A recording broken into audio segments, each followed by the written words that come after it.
Cinema UK പോകുന്ന സമയത്ത് നമ്മൾ വീടിന്റെ മുറ്റത്ത് വെച്ചിട്ടാ പോയത്. ഇനി സിനിമയ്ക്ക് പോകണമെന്ന് വെച്ച് പറഞ്ഞു ഈ ലോൺ അടച്ചു തീർത്തിട്ട് പോകണം പറഞ്ഞു. അപ്പൊ ഞാൻ തിരിച്ച് അങ്ങോട്ടൊരു ചെക്ക് വെച്ചു, ഈ ലോൺ അടച്ചു തീർക്കാൻ വേണ്ടിയിട്ട് എനിക്ക് ഒരു ലോൺ കൂടെ എടുത്ത് തരാമോ, പറ്റുവാണെങ്കിൽ തൊഴിൽ ചെയ്യാതെ ജീവിക്കാനുള്ള സാഹചര്യം തന്നെ ഈ ലോകത്തുണ്ടാവണം.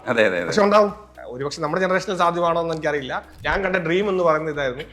ഡിഗ്രിക്ക് ജോയിൻ ചെയ്യുന്ന വ്യക്തി 1 വർഷത്തെ എക്സ്പീരിയൻസും ബാങ്കിൽ ഒരു 1,20,000 രൂപയുമായിട്ട് ക്യാമ്പസിലേക്ക് നടന്നു പോകുന്ന ദൃശ്യം, അത് എന്നെ സംബന്ധിച്ചിടത്തോളം ഭയങ്കര ഗൂസ് ബം ഉണ്ടാക്കുന്നതായിരുന്നു. ചുരുക്കി പറഞ്ഞാൽ പ്ലസ് 2 കഴിഞ്ഞ ആൾക്കാരെ 1 വർഷം ബ്രേക്ക് എടുക്കാൻ വേണ്ടിയിട്ട് നമ്മൾ പ്രൊമോട്ട് ചെയ്യുന്നു, അതിന് സപ്പോർട്ട് ചെയ്യുന്നു. കണ്ണ് തുറന്നാൽ റിയാലിറ്റി, കണ്ണടച്ചാൽ വിർച്വൽ റിയാലിറ്റി എന്ന് പറയുന്ന ഒരു ടെക്നോളജിക്കൽ ഒരു സംഭവം ഭാവിയിൽ ഈ ലോകത്തുണ്ടാകും എന്നുള്ളത് തന്നെയാണ് ഞാൻ VR കാണുന്ന അഡ്വാൻസ്മെന്റ് എന്ന് പറയുന്നത്. ഈ ഷിഫ്റ്റിംഗ് എങ്ങനെ നടക്കുമെന്നാണ് വിശ്വസിക്കുന്നത് AI-യുടെ? ആ ഒരു ഷിഫ്റ്റിംഗ് പീരീഡ് എന്ന് പറയുന്നത് അത് ഡിഫിക്കൽട്ട് തന്നെ ആയിരിക്കും. ആകെപ്പാടെ ചെയ്യാൻ പറ്റുന്ന ഒരു സംഭവം എന്ന് പറയുന്നത് ആളുകൾ ഇത് തിരിച്ചറിഞ്ഞിട്ട് എല്ലാവരും അതിനകത്ത് എക്വിപ്ഡ് ആവുക എന്നുള്ളതാണ്. ഇത്രയും VR-നെ പറ്റി മനസ്സിലാക്കുകയും VR-നെ സ്നേഹിക്കുകയും ചെയ്യുന്നതുകൊണ്ടാണ് VR-നോട് ഇത്ര പ്രാന്ത്.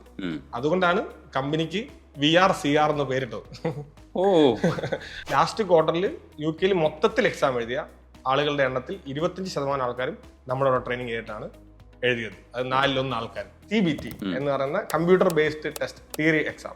ഇതിന് മെറ്റീരിയൽ കിട്ടുമെന്ന് അന്വേഷിച്ചപ്പോഴത്തേക്കും അങ്ങനെ ഒരു മെറ്റീരിയൽസ് അവൈലബിൾ അല്ല എവിടെയും. നല്ലൊരു മെറ്റീരിയൽസ് നമ്മൾ കൊണ്ടുവന്നു കഴിഞ്ഞാൽ ഇത് ആളുകൾ ഉപകാരപ്പെടും എന്നുള്ള ഒരു ഐഡന്റിഫിക്കേഷൻ ആണ് ഫസ്റ്റ് സംഭവിക്കുന്നത്. സിറിൽ റോയ് ആണ് നമുക്കപ്പോൾ. Hi Cyril. ഹലോ. സിറിലിൻ്റെ അടുത്ത് സംസാരിക്കുമ്പോൾ എനിക്ക് ഈ VR-നെ പറ്റിയിട്ട് സംസാരിക്കുന്ന സമയത്ത് ഒരു കുട്ടി സംസാരിക്കുന്നതിൻ്റെ ഒരു സാധനം കിട്ടി. എൻ്റെ ഉള്ളിൽ അത് കറക്റ്റായിട്ട് വന്നിട്ടുണ്ടായിരുന്നു. പക്ഷേ വേറെ കാര്യങ്ങൾ സംസാരിക്കുന്ന സമയത്ത്, കേരളത്തെക്കുറിച്ചുള്ള സ്വപ്നങ്ങളെക്കുറിച്ച് സംസാരിക്കുന്ന സമയത്ത് ചോദിച്ചു, കേരളത്തെക്കുറിച്ചൊക്കെ ഇങ്ങനെയൊക്കെ സ്വപ്നം കാണുന്ന ചെറുപ്പക്കാരുണ്ടല്ലേ എന്ന് വിചാരിക്കുമ്പോൾ നമുക്ക് കിട്ടുന്ന ഒരു സന്തോഷമുണ്ടല്ലോ. എനിക്ക് തോന്നുന്നു ഒരു കേരളത്തെ അത്രയും മാറ്റിയെടുക്കണമെന്ന് ആഗ്രഹിക്കുന്ന ഒരു മനസ്സുണ്ട്. ബിസിനസ്സിനപ്പുറത്തേക്ക് കേരളം എന്ന് പറയുന്ന ഒരു ദേശത്തെ അടയാളപ്പെടുത്തണമെന്ന് ആഗ്രഹിക്കുന്നത് അത് വലിയൊരു കാര്യമാണ്. അതിനുള്ള സ്റ്റഡീസ് ഒക്കെ നടത്തുന്നുണ്ടോ? എന്താണ് കേരളത്തോടുള്ള ഇത്ര വലിയ പ്രേമം? സ്റ്റഡീസ് തീർച്ചയായിട്ടും നടത്തുന്നുണ്ട്. കാരണം നമ്മളെ സംബന്ധിച്ച് നമ്മൾ കേരളം എന്ന് പറയുമ്പോൾ ആളുകൾ മാറ്റം എന്ന് വിചാരിക്കുമ്പോൾ സ്വാഭാവികമായിട്ടും ഫസ്റ്റ് ചിന്തിക്കുന്നത് ഒരു പൊളിറ്റിക്കലി എന്തെങ്കിലുമൊക്കെ ഒരു പവറിൽ എത്തിയിട്ട് മാറ്റുക എന്നുള്ളതാണ്. പക്ഷെ നമ്മൾ അങ്ങനെ ചിന്തിക്കുന്നതിന് പകരം നമ്മൾ ചിന്തിക്കുന്നത് എങ്ങനെ ഒരു കുറേ അധികം ആളുകൾക്ക് ജോലി കൊടുത്തുകൊണ്ട് അല്ലെങ്കിൽ അങ്ങനെ ഒരു ബിസിനസ്സിലൂടെ എങ്ങനെ ഒരു മാറ്റം കൊണ്ടുവരിക എന്നുള്ളതാണ് നമ്മുടെ ഒരു ചിന്ത. അതുകൊണ്ടാണ് നമ്മൾ ഈ ഒരു ലൈനിൽ പോകുന്നത്. പക്ഷേ ഇതെങ്ങനെ തുടങ്ങിയെന്ന് വെച്ച് കഴിഞ്ഞാൽ ഞാൻ UK 2015 10 വർഷം മുമ്പുള്ള ഒരു സംഭവമാണ്. ഇപ്പം നമ്മൾ ടൂറിസത്തെ പറ്റി നമ്മൾ നാട്ടിൽ ഇപ്പം നമ്മൾ പറയുമ്പോൾ നമുക്ക് അറിയാം, ഇപ്പം എല്ലാവരും പറയും കേരള ടൂറിസം അത്ര ശക്തമായിട്ട് പ്രവർത്തിക്കുന്നില്ല എന്നൊരു ചിന്തയാണ് എല്ലാവർക്കും ഉള്ളത്. പക്ഷെ ഒരു 10 വർഷം മുന്നേ ഞാൻ അവിടെ UK വീട്ടിലിരിക്കുമ്പോൾ വീട്ടിലൊരു ലീഫ്ലെറ്റ് റാൻഡംലി വന്നൊരു ലീഫ്ലെറ്റാണ്. അപ്പം ഞാനെടുത്ത് നോക്കിയപ്പോൾ അതിൽ എഴുതിയിരിക്കുന്നത് ലോകത്ത് നിങ്ങൾ കണ്ടിരിക്കേണ്ടതായിട്ടുള്ള 10 സ്ഥലങ്ങൾ എന്ന് പറഞ്ഞാണ് അതിന്റെ ഹെഡിങ്. അപ്പൊ ഞാൻ കണ്ടിരിക്കേണ്ടതല്ലേ, ഏതൊക്കെയാണെന്ന് അറിഞ്ഞിരിക്കാം, ഇപ്പൊ നമ്മുടെ പൈസ ഇല്ലെങ്കിൽ എന്തെങ്കിലും പൈസ ഉണ്ടാകുമ്പോൾ കാണാം എന്ന രീതിയിൽ എടുത്ത് നോക്കിയതാ. അപ്പൊ അതിൽ എന്നെ ഞെട്ടിപ്പിച്ച കാര്യം എന്ന് പറയുന്നത് അതിൽ 9 രാജ്യങ്ങളും പിന്നെ കേരളത്തിന്റെ പേരുമായിരുന്നു. ഒരു സംസ്ഥാനവും. യെസ്. അതിൽ ഇന്ത്യ എന്നല്ല അതിൽ കൊടുത്തിരുന്നത്, അതിൽ കേരളം എന്നാണ് കൊടുത്തിരുന്നത്. അപ്പൊ അത് കണ്ടപ്പോ അന്ന് എനിക്ക് ഭയങ്കരമായിട്ട്, നമ്മള് ദൈവവിളി എന്നൊക്കെ പറയുന്ന പോലെ അന്ന് നമുക്കൊരു വിളി ഉണ്ടാവുകയാണ് 2015. ആ വിളി എന്ന് പറഞ്ഞ ഇതായിരുന്നു, നമുക്ക് നാട്ടിലാണ് ശരിക്കും നമുക്ക് എന്തെങ്കിലുമൊക്കെ ചെയ്യാനുണ്ടെങ്കിൽ നമ്മൾ ചെയ്യേണ്ട എന്നൊരു തോന്നല് അന്ന് വരുവാണ്. UK ശരിക്കും പോയത് എന്തായിരുന്നു? UK പോയത് സ്റ്റുഡന്റ് ആയിട്ടാണ്. അത് 21ാമത്തെ ബർത്ത്ഡേ ആഘോഷിക്കുന്നത് UK എത്തിയതിനു ശേഷമായിരുന്നു.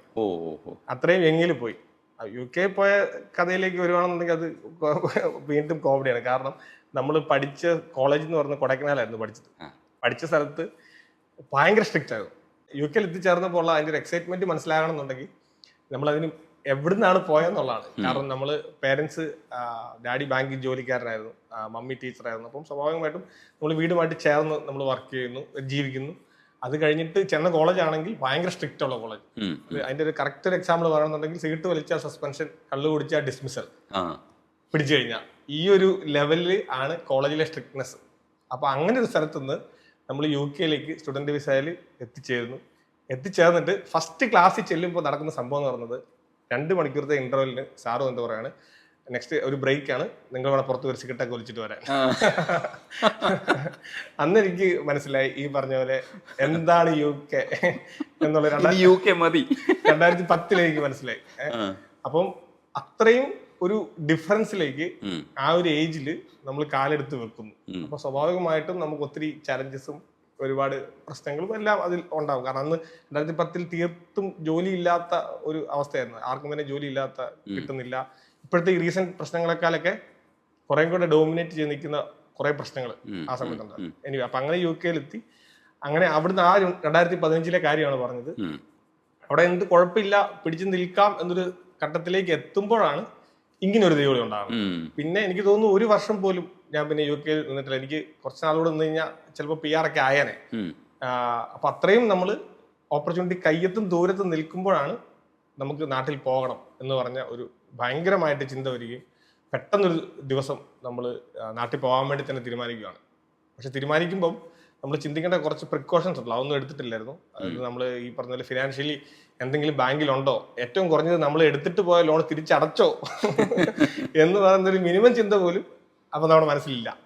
നമ്മുടെ മനസ്സിലുള്ളത് അപ്പം ഈ പറയുന്ന പോലെ മറ്റേ കിളിയുടെ കണ്ണ് മാത്രമേ കാണുള്ളൂ എന്ന് പറയുന്നത് പോലെ നമ്മൾ ലക്ഷ്യം മാത്രമേ കാണുന്നത്. പക്ഷെ ലക്ഷ്യം എന്താണെന്ന് അറിയില്ല. ലക്ഷ്യം എന്താണെന്ന് അറിയില്ല. അന്നെന്റെ മനസ്സിലുണ്ടായിരുന്ന സംഭവം പറയുന്നത് ഒരു ബുക്ക് എഴുതുന്നുണ്ടായിരുന്നു. പ്ലാൻ എ, ഈ ബുക്ക് പബ്ലിഷ് ചെയ്യുന്നു, പബ്ലിഷ് ചെയ്യാൻ ശ്രമിക്കുന്നു. അപ്പം അതിലൂടെ ഒരു പ്രൊഫൈൽ ഉണ്ടാവും. അപ്പം നമുക്ക് കുറച്ച് എഴുത്ത് അങ്ങനത്തെ സംഭവങ്ങളിലേക്ക് നമുക്ക് മാറാം. പ്ലാൻ ബി, ബുക്ക് എന്തെങ്കിലും കാരണം ഹിറ്റ് ആയില്ലെങ്കിൽ ഇതൊരു ഫിക്ഷൻ ആയതുകൊണ്ട് ഇതെടുത്തുകൊണ്ട് സ്റ്റേജ് പെർഫോമൻസിന് പോകാമെന്നുള്ളതായിരുന്നു. അതായത് സ്റ്റാൻഡപ്പ് പോലെ നമ്മൾ കഥ പറയുന്ന ഒരു സ്റ്റേജ് പ്രോഗ്രാം ഓർഗനൈസ് ചെയ്തിട്ട് അത് കൊണ്ടുപോകാം. ഈ 2 പ്ലാൻ ആയിരുന്നു. സിനിമ UK പോകുന്ന സമയത്ത് നമ്മൾ വീടിന്റെ മുറ്റത്ത് വെച്ചിട്ടാ പോയത്. സിനിമ +2 കഴിഞ്ഞപ്പോഴാണ് ഞാൻ വീട്ടിൽ ചെന്ന് പറഞ്ഞു എനിക്ക് ഫിലിം ഇൻസ്റ്റിറ്റ്യൂട്ടിൽ പോയി പഠിക്കണം എന്ന് പറഞ്ഞു. +2 കഴിഞ്ഞപ്പോഴത്തേക്ക് അപ്പം വീട്ടില് പാരന്റ്സ് പറഞ്ഞു ഏതെങ്കിലും ഒരു പ്രൊഫഷണൽ കോഴ്സിന് പോകും, എന്നിട്ട് നമുക്ക് സ്വാഭാവികം, കാരണം തിരിച്ചു വന്നാലും ജോലി കിട്ടണമല്ലോ. അങ്ങനെ സിനിമ ഉപേക്ഷിച്ചിട്ട് പ്രൊഫഷണൽ കോഴ്സിന് പോയി കഴിഞ്ഞപ്പോഴത്തേക്കും അവിടെ ചെന്ന് 3 വർഷം കഴിഞ്ഞപ്പോഴത്തേക്കും വീട്ടിൽ ചോദിച്ചപ്പോൾ ഇനി സിനിമയ്ക്ക് പോകണമെന്ന് വെച്ച് പറഞ്ഞു ഈ ലോൺ അടച്ചു തീർത്തിട്ട് പോകണം പറഞ്ഞു. അപ്പം ഈ ലോൺ അടച്ചു തീർക്കാൻ വേണ്ടിയിട്ട് ഞാൻ ചോദിച്ചു. അപ്പൊ ഞാൻ തിരിച്ച് അങ്ങോട്ടൊരു ചെക്ക് വെച്ചു, ഈ ലോൺ അടച്ചു തീർക്കാൻ വേണ്ടിയിട്ട് എനിക്ക് 1 ലോണും കൂടെ എടുത്ത് തരാമോ? അങ്ങനെയാണ് ഞാൻ 2 കൂടെ ഒന്നിച്ചടച്ചോളാന്ന് പറഞ്ഞു. അങ്ങനെയാണ് UK പോകുന്നത്. പക്ഷെ തിരിച്ചു വരുമ്പോൾ ഈ 2 ലോൺ എന്നെ കാത്ത് നാട്ടിരിപ്പുണ്ടായിരുന്നു. അപ്പൊ അതുകൊണ്ട് തന്നെ വന്നപ്പോ ഭയങ്കര ബുദ്ധിമുട്ടായിരുന്നു ഒന്ന് സർവൈവ് ചെയ്ത് പോകാൻ വേണ്ടിട്ട്. അപ്പൊ അങ്ങനെ നാട്ടിൽ വന്നപ്പം ഹാൻഡ് റൈറ്റിംഗ് ഒക്കെ വളരെ മോശമായതുകൊണ്ട് പബ്ലിഷ് ചെയ്യാൻ വേണ്ടി നമ്മൾ 1-2 ആൾക്കാരൊക്കെ റെഫറൻസ് ചെയ്യുന്ന ചോദിച്ചപ്പോൾ അവർ പറഞ്ഞു കുറച്ചുകൂടെ നോവൽ എഴുതി ഒരു 1000 ചില്ലാനും പേപ്പർ A4 ഷീറ്റിൽ എഴുതി വെച്ച് തീർത്ത സാധനമാണ്. എന്നിട്ട് ഞാനിത് ടൈപ്പ് ചെയ്ത് കമ്പ്യൂട്ടറിൽ കയറ്റാൻ വേണ്ടിയിട്ട് ഒരു 150 പേജ് ആയി നിൽക്കുമ്പോഴാണ് എൻ്റെ കൂട്ടുകാരൻ, ഒരു ഫ്രണ്ട്, ഫേസ്ബുക്കിൽ പരിചയപ്പെട്ട സുഹൃത്ത്, ഫേസ്ബുക്കിൽ മെസ്സേജ് ഇടുന്നു, പ്രൊഡ്യൂസർ കയ്യിലുണ്ട്, ആർക്കെങ്കിലും തീർന്ന തിരക്കഥയുണ്ടെങ്കിൽ സമീപിക്കാവുന്നതാണെന്ന്. അപ്പൊ ഞാൻ വിചാരിച്ചു ഇനിയിപ്പം ഈ ബുക്ക് എടുത്ത് സിനിമയാക്കാനാണെങ്കിലും ഡെസ്റ്റിനേഷൻ അങ്ങനെ ഒരു വിളിയാണെങ്കിൽ എന്ന് കരുതിയിട്ട് ഇതെടുത്തിട്ടൊരു കഥയാക്കിയിട്ട് അവനെ വിളിച്ചു പറഞ്ഞു. അപ്പൊ അവൻ പറഞ്ഞു അത്രയും ബഡ്ജറ്റുള്ള പ്രൊഡ്യൂസർ ഇല്ല, കുറഞ്ഞ ബഡ്ജറ്റുള്ള ഒരു കഥയായിട്ട് വരുവാണെങ്കിൽ നമുക്ക് സംസാരിക്കാന്ന് പറഞ്ഞു. അങ്ങനെ 15 ദിവസം കൊണ്ട് ഒരു സ്ക്രിപ്റ്റ് തട്ടിക്കൂട്ടി, ഫുള്ള് സ്ക്രിപ്റ്റ് തട്ടിക്കൂട്ടുന്നല്ല കേട്ടോ, ഫുള്ള് സ്ക്രിപ്റ്റ്, കഥ, തിരക്കഥ, സംഭാഷണം എല്ലാം എഴുതി, ആമുഖം വരെ എഴുതി സ്പൈറൽ ചെയ്തുകൊണ്ടാണ് അവനെ കാണാൻ വേണ്ടി പോകുന്നത്. അങ്ങനെ 3 സ്ക്രിപ്റ്റുകൾ ആ സമയത്ത് എഴുതി തീർത്തിട്ടുണ്ട്. പക്ഷെ പിന്നീട് തിരിച്ചറിഞ്ഞു ബേസിക്കലി സിനിമ എന്നതിനേക്കാൾ ഉപരി നമ്മുടെ ഒരു താല്പര്യം എന്ന് പറയുന്നത്, ബേസിക്കലി നമുക്ക് ഇൻട്രസ്റ്റ് എന്ന് പറയുന്നത് ക്രിയേറ്റീവായിട്ട് എന്തെങ്കിലുമൊക്കെ ചെയ്യുക, അത് ആളുകൾ കണ്ടിട്ട് നല്ലതാണെന്ന് പറയുക. അപ്പൊ ഈ നല്ലതാണെന്ന് പറയുന്നത് ലൈഫിൽ നമുക്ക് കിട്ടുന്ന ഒരു സന്തോഷം. ആ സന്തോഷം വെച്ചിട്ട് നമ്മൾ അടുത്ത ദിവസം രാവിലെ വീണ്ടും എണീക്കുന്നു, അടുത്ത് എന്തെങ്കിലും ചെയ്യാൻ ശ്രമിക്കുന്നു. അങ്ങനെ അപ്പൊ അതായിരുന്നു ക്രിയേറ്റീവ് സ്പേസ് എന്ന് പറയുന്നത്, നമുക്ക് താല്പര്യം. അത് പിന്നീട് UK നമ്മൾ തുടങ്ങിയ എല്ലാ പ്രവർത്തനങ്ങളിലും ഈ ക്രിയേറ്റിവിറ്റി കൊണ്ടുവരാൻ പരമാവധി ശ്രമിച്ചു. സിനിമയിൽ എത്തണം എന്ന് ആഗ്രഹിച്ചു, അഭിനയിക്കണം എന്ന് ആഗ്രഹിച്ചു. നമ്മുടെ ക്ലിനിക്കൽ എഡ്യൂക്കേഷന്റെ ഭാഗമായിട്ടുള്ള റോൾ പ്ലേ വീഡിയോസിലൊക്കെ ഞാൻ അഭിനയിച്ചിട്ടുണ്ട്. ഞാൻ തന്നെ അഭിനയിക്കേണ്ടി, കാരണം ബഡ്ജറ്റ് തുടക്കത്തിലെ പ്രശ്നം കൊണ്ട് ഞാൻ തന്നെ ആക്ട് ചെയ്തിട്ടുണ്ട്. പിന്നെ ബുക്ക്, ക്ലിനിക്കൽ എഡ്യൂക്കേഷന്റെ ഭാഗമായിട്ടുള്ള ബുക്ക്, അത് സ്ട്രക്ചർ ചെയ്തപ്പോൾ ഞാനാണ് അത് ഫുള്ള് ഇരുന്ന് സ്ട്രക്ചർ ചെയ്ത് എഴുതാനുള്ള ആഗ്രഹം കൊണ്ട് ആ ബുക്കാണ് ഇപ്പം ഈ പറഞ്ഞ പോലെ 12,000 കോപ്പി നമുക്ക് UK നമ്മളത് സെല്ല് ചെയ്തു. അപ്പം ബുക്ക് എഴുതുന്ന ആഗ്രഹം അങ്ങനെ തീർന്നു. പിന്നെ സ്റ്റാൻഡപ്പ് കോമഡിനാണെന്ന് ആഗ്രഹം ഉണ്ടായിരുന്നു. അത് നമ്മൾ ക്ലാസ് എടുക്കുമ്പോൾ കുറെ കോമഡിയൊക്കെ പറഞ്ഞ ആൾക്കാരെ ചിരിപ്പിച്ച് ആ ആഗ്രഹം നിറവേറ്റി. അപ്പം ബേസിക്കലി നമ്മൾ ഒരാഗ്രഹത്തിന്റെ പുറകെ പോകുന്നതിനേക്കാൾ നല്ലത് എനിക്ക് തോന്നുന്നത് നമുക്ക് കിട്ടുന്ന അവസരത്തിൽ നമ്മുടെ ആഗ്രഹങ്ങൾ എന്തൊക്കെയാണോ അത് ഇംപ്ലിമെന്റ് ചെയ്ത് സന്തോഷമായിട്ട് ജീവിക്കുക എന്നുള്ളതാണ്. ഉം, ഉം, ഉം. അപ്പം നമുക്ക് രണ്ടും നടക്കും. ഉം. നമ്മുടെ ആഗ്രഹം നിറവേറും, ആ അവസരത്തിൽ നമുക്ക് വളരാനും പറ്റും എന്നുള്ള ഒരു ഒരു എന്റേതായിട്ടുള്ളൊരു ലോജിക്ക് വെച്ചിട്ട് പ്രവർത്തിച്ചു. അതുകൊണ്ട് ഇപ്പൊ ഇത്ര സന്തോഷമായിട്ടിരിക്കുന്നു. റിഗ്രറ്റ്സ് ഒന്നുമില്ല. യെസ്. സിറിൽ റോയ് കൺസൾട്ടേഷനിലേക്ക് എത്തുന്നതിന് മുമ്പ് ആ. ഈ CR എന്ന് പറയുന്ന വാക്കിനെ കുറിച്ച് സംസാരിക്കാനുണ്ട്. പക്ഷെ അതിനു മുമ്പ് ഈ ഇവിടെ എത്തിയല്ലോ, കേരളത്തിലേക്ക് എത്തിക്കഴിഞ്ഞതിന് ശേഷം കുറെ കാലഘട്ടം സഫർ ചെയ്തിട്ടുണ്ടാവുമല്ലോ. എന്നിട്ട് എവിടെ നിന്നാണ് ഈ ട്വിസ്റ്റ് ടേൺ ഉണ്ടാവുന്നത്? സിമ്പിൾ ആയിട്ട് പറഞ്ഞു കഴിഞ്ഞാൽ നമ്മൾ UK-ൽ ആളുകൾക്ക് വർക്ക് ചെയ്യണം എന്നുണ്ടെങ്കിൽ 3 പരീക്ഷകൾ പാസ്സാകണം. അതായത് തിയറി, നമുക്ക് സിമ്പിൾ ആയിട്ട് പറഞ്ഞാൽ ലാംഗ്വേജ്, തിയറി, പ്രാക്ടിക്കൽ. സിമ്പിൾ ആയിട്ട് പറയാം, ലാംഗ്വേജ് പാസ്സാവണം. നമ്മൾ ഡ്രൈവിങ്ങിന് തിയറിയും പ്രാക്ടിക്കലും അല്ലേ ഉള്ളൂ. ഇവിടെ ലാംഗ്വേജ് പുറത്തോട്ട് പോകാണ്ട് ലാംഗ്വേജും കൂടെ എക്സ്ട്രാ ഉണ്ട്. അപ്പൊ ഇതിൽ ഈ നടുക്കത്തെ ഭാഗം, ഈ തിയറി എന്ന് പറയുന്ന എക്സാമിന് അങ്ങനെ ഒരാളും തന്നെ ട്രെയിനിങ് കൊടുക്കുകയോ ഒന്നും ചെയ്യുന്നില്ലായിരുന്നു തുടക്കത്തിൽ. അപ്പം ഇതില് ഒരു ട്രെയിനിങ്ങിന്റെ സാധ്യത ഈ മെറ്റീരിയൽസ് കൊടുത്താൽ നമ്മൾ പുറത്തോട്ട് വിട്ട് കഴിഞ്ഞാൽ ആളുകൾക്ക് ഉപകാരപ്പെടുമെന്നും അത് ആളുകൾ പഠിക്കാൻ സാധ്യതയുണ്ടെന്നുള്ള ഒരു ഇത് എന്ത് ജോലിയെ സംബന്ധിച്ച ആദ്യം UK-ൽ നേഴ്സസിന് അവർക്ക് അവിടെ ഏത് രാജ്യത്തു നിന്നും UK-ൽ ചെല്ലുന്ന നേഴ്സസിന് അവിടുത്തെ ലൈസൻസ് എടുക്കണം എന്നുണ്ടെങ്കിൽ അവര് ഈ പറഞ്ഞ 3 പരീക്ഷകൾ പാസ്സാണ്. അപ്പൊ അതിൽ ഈ നടുക്കത്തെ പീസ്, അതായത് CBT എന്ന് പറയുന്ന computer based test theory exam, ഇതിന് മെറ്റീരിയൽ കിട്ടുമെന്ന് അന്വേഷിച്ചപ്പോഴത്തേക്കും അങ്ങനെ ഒരു മെറ്റീരിയൽസ് അവൈലബിൾ അല്ല എവിടെയും. അപ്പം ഇതിനകത്തൊരു സാധ്യത, ഒരു ഗ്യാപ്പ് കണ്ടെത്തി. കാരണം എന്ന് വെച്ചാൽ ഇത് ആളുകൾക്ക് വേണം. കാരണം അതിന് തൊട്ട് മുമ്പുള്ള OET എന്ന് പറയുന്നത് ഈ ഒരുപാട് പ്രാവശ്യം, ഭൂരിഭാഗം ആൾക്കാർ 3-4 പ്രാവശ്യം എഴുതിയിട്ട് പാസ്സാവുന്നതാണ്. അപ്പൊ അന്നത്തെ സമയത്ത് ഒരു സംഭവം എന്ന് പറയുന്നത് 3 പ്രാവശ്യമുള്ളൂ ഈ CBT എഴുതാനും പറ്റുള്ളൂ. അപ്പോൾ ആൾക്കാർക്ക് പേടിയുണ്ട് ഇത് അപ്രോച്ച് ചെയ്യാൻ വേണ്ടിയിട്ട്. അപ്പം ഇത് നല്ലൊരു മെറ്റീരിയൽസ് നമ്മൾ കൊണ്ടുവന്നു കഴിഞ്ഞാൽ ഇത് ആളുകൾ ഉപകാരപ്പെടും എന്നുള്ള ഒരു ഐഡന്റിഫിക്കേഷൻ ആണ് ഫസ്റ്റ് സംഭവിക്കുന്നത്. അതിന് പ്രത്യേകിച്ച് ആ ഒരു ചിന്തയിൽ തന്നെ എങ്ങനെയാ കറക്റ്റ് എത്തിയത്? അത് എത്താൻ കാരണം UK-ൽ തന്നെ ഉണ്ടായിരുന്ന നമ്മുടെ നാട്ടിലുള്ള ഒരാൾ നടത്തിയിരുന്ന ഒരു സ്ഥാപനത്തിൽ അദ്ദേഹത്തിന്റെ അസോസിയേറ്റ് ആയിട്ട് അവർ UK-ലേക്കുള്ള ഒരു ഇവന്റിന് വേണ്ടി പ്രവർത്തിക്കുമ്പോൾ ആ ഇവന്റിന്റെ എൻഡ് എന്ന് പറയുന്നത് ലൈക്ക് അതിന്റെ ഫ്രൂട്ട് എന്ന് പറയുന്നത് ഇവർ അവിടെ എത്തുക എന്നുള്ളതാണ് UK-ൽ. ഓക്കെ, പക്ഷേ UK-ൽ എത്തുന്നുണ്ടെങ്കിൽ ഈ പരീക്ഷ കൂടെ പാസ്സാവണം. അപ്പൊ ഈ പരീക്ഷ പാസ്സാകാനായിട്ട് ഇവർക്ക് മെറ്റീരിയൽസ് കിട്ടുന്നില്ല. അപ്പൊ ഇവര് ഇത് അന്വേഷിച്ച് നടക്കുവാണ്. അപ്പം നമ്മളിങ്ങനെ ഞാനും ഇവരുടെ കൂടെ അന്വേഷിക്കുകയാണ്. കാരണം എന്നെ സംബന്ധിച്ച് എത്രയും പെട്ടെന്ന് ഇവരുടെ ആ പ്രോസസ്സ് കംപ്ലീറ്റ് ചെയ്യുക, ഞാൻ എൻ്റെ വഴിക്ക് പോവുക എന്നുള്ളതാണ് എൻ്റെ ഉദ്ദേശം. അപ്പൊ ഞാൻ അതിനനുസരിച്ച് ഇവരെ പുഷ് ചെയ്യുന്നു, നിങ്ങൾ എങ്ങനെയെങ്കിലും പഠിക്കും, എങ്ങനെയെങ്കിലൊക്കെ പഠിക്കാനാണ് ഞാൻ പറയുന്നത്. പക്ഷെ ഇവർ ഞങ്ങൾ എങ്ങനെ പഠിക്കും, ഞങ്ങൾക്ക് അങ്ങനെ പഠിക്കാനായിട്ട് അങ്ങനത്തെ സംഭവം ഇല്ല. അപ്പം ഉണ്ട് കുറെ അവിടെ ഇവിടെയൊക്കെയായിട്ട് കുറെ സിലബസുകൾ ഇങ്ങനെ കറങ്ങി കിടപ്പുണ്ട്. അതല്ലാതെ ഒരു സിസ്റ്റമാറ്റിക് ആയിട്ടുള്ള ഒരു സാധനം ഇല്ല. അങ്ങനെ വന്നപ്പോഴാണ് ഇതിനകത്ത് അപ്പൊ ആവശ്യക്കാരുണ്ട് എന്ന് തിരിച്ചറിഞ്ഞു. ആവശ്യക്കാർ തിരിച്ചറിയുമ്പോഴും എന്നെ അപ്പോഴും നമ്മൾ ചിന്തിക്കുന്നത് ഇത് നമുക്ക് ഉണ്ടാക്കി നമുക്കിത് ഫ്രീ ആയിട്ട് ആളുകൾക്ക് കൊടുക്കുക, അവരെ സപ്പോർട്ട് ചെയ്യാന്ന് വെച്ചാണ് തുടങ്ങുന്നത്. പക്ഷെ തുടങ്ങി വന്നപ്പോഴാണ് ഇത് ഉണ്ടാക്കാനുള്ള കഷ്ടപ്പാട് നമ്മൾ തിരിച്ചറിയുന്നത്. കഷ്ടപ്പാട് തിരിച്ചറിഞ്ഞപ്പോഴത്തേക്കും നമുക്ക് തോന്നി ഇതിന്റെ അകത്തുനിന്ന് നമുക്ക് അപ്പൊ നമുക്ക് പതുക്കെ പിക്ചർ വെളിവായി കിട്ടി. ഇതൊരു പക്ഷേ ഇതൊരു ലൈഫ് ചേഞ്ച് ആവാനുള്ള ചാൻസ് ഉണ്ട്. കാരണം ഇത് ആളുകൾ കൊടുത്താൽ ആളുകൾക്ക് അത് ഉപകാരപ്പെടും. കാരണം ഞാൻ ഇത്ര എഫർട്ട് ഇടുന്നുണ്ടെങ്കിൽ അതിന്റെ അർത്ഥം എനിക്ക് ഇത് നന്നായിട്ട് ചെയ്യാൻ പറ്റും, അപ്പൊ ഇത് നന്നാക്കി എടുക്കാൻ പറ്റും എന്നുള്ള തോന്നലിൽ നമ്മൾ കൊടുത്തു. ആദ്യം കുറച്ച് ആൾക്കാർക്ക് നമ്മൾ ഫ്രീ ആയിട്ടൊക്കെ കൊടുത്തവരൊക്കെ ഭയങ്കരമായ അഭിപ്രായം തുടക്കത്തിൽ തന്നെ. അപ്പൊ എനിക്ക് മനസ്സിലായി ഇതിനകത്ത് ഒരു സംഭവം ഉണ്ടെന്നുള്ള മനസ്സിലായി. അങ്ങനെ അവിടുന്നാണ് നമ്മൾ ഫസ്റ്റ് ഒരു സംഭവമായിട്ട് തുടങ്ങുന്നത്. അത് 2018 ഏപ്രിൽ 10. അത് നമ്മളിപ്പോഴും വളരെ ഹൃദയത്തോട് ചേർത്ത് വെച്ചിരിക്കുന്ന ഒരു ദിവസമാണ് ഏപ്രിൽ 10. സ്വാഭാവികമായിട്ടും ആ ദിവസം നമ്മൾ ഒരു ചെറുതായിട്ട് നമ്മൾ ആരംഭിക്കുകയാണ്. പക്ഷേ അതിന് മുന്നേ തന്നെ ഒരു 1.5 മാസത്തോളം അല്ലെങ്കിൽ 2 മാസത്തോളം നമ്മൾ ഈ പറഞ്ഞ സാധനം നമ്മൾ ആളുകൾക്ക് കൊടുക്കാനും അവരുടെ ഉപയോഗിക്കാനും ഫീഡ്ബാക്കും ഒക്കെ കിട്ടി തുടങ്ങിയിരുന്നു. അതുകൊണ്ട് സ്റ്റാർട്ടിങ്ങിൽ തന്നെ നമുക്ക് റവന്യൂ ജനറേറ്റ് ചെയ്യാൻ പറ്റും. അതായത് ആദ്യത്തെ മാസം പോലും അതായത് 0 ഇൻവെസ്റ്റ്മെന്റിലാണ് നമ്മൾ തുടങ്ങുന്നത്. 0 ഇൻവെസ്റ്റ്മെന്റ് എന്ന് പറഞ്ഞാൽ ഒരു 20,000 രൂപയുടെ ചെലവ് കാണും തുടങ്ങാൻ വേണ്ടിയിട്ട്. അത് ആ 20,000 കറക്റ്റായിട്ട് പറയാൻ കാര്യം നമ്മൾ ഈ സ്വർണ്ണത്തിനൊക്കെ നമ്മൾ 2,000 രൂപ വെച്ച് ഇൻവെസ്റ്റ് ചെയ്യല്ലോ. ഒന്നുമില്ല, കയ്യിൽ ഒന്നും ഇല്ലാതിരിക്കുന്ന സമയത്ത് ചേട്ടന് കൊച്ചുണ്ടായപ്പം അവൾക്ക് ഫസ്റ്റ് ബർത്ത്ഡേക്ക് ഒരു അരഞ്ഞാണം മേടിച്ചിടാൻ വേണ്ടിയിട്ട് ഞാൻ 2,000 രൂപ വെച്ച് സേവ് ചെയ്യുന്നുണ്ടായിരുന്നു. അപ്പൊ ഈ 2,000 രൂപ വെച്ച് സേവ് ചെയ്ത് 10 മാസം സേവ് ചെയ്ത് 20,000 രൂപ ഇവിടെ ആലുക്കാസിൽ കിടപ്പുണ്ടായിരുന്നു. അപ്പൊ ആ 20,000 രൂപ ഉണ്ടാക്കാൻ വേണ്ടിയിട്ട് നമ്മൾ അവിടെ പോയി ആ അരഞ്ഞാണം മേടിച്ചിട്ട് നേരെ കഷ്ടപ്പെട്ടത്ത് കൊണ്ടുപോയി പണയം വെച്ചിട്ട് ആ 20,000 രൂപയാണ് നമ്മുടെ ഇനീഷ്യൽ ഇൻവെസ്റ്റ്മെന്റ്.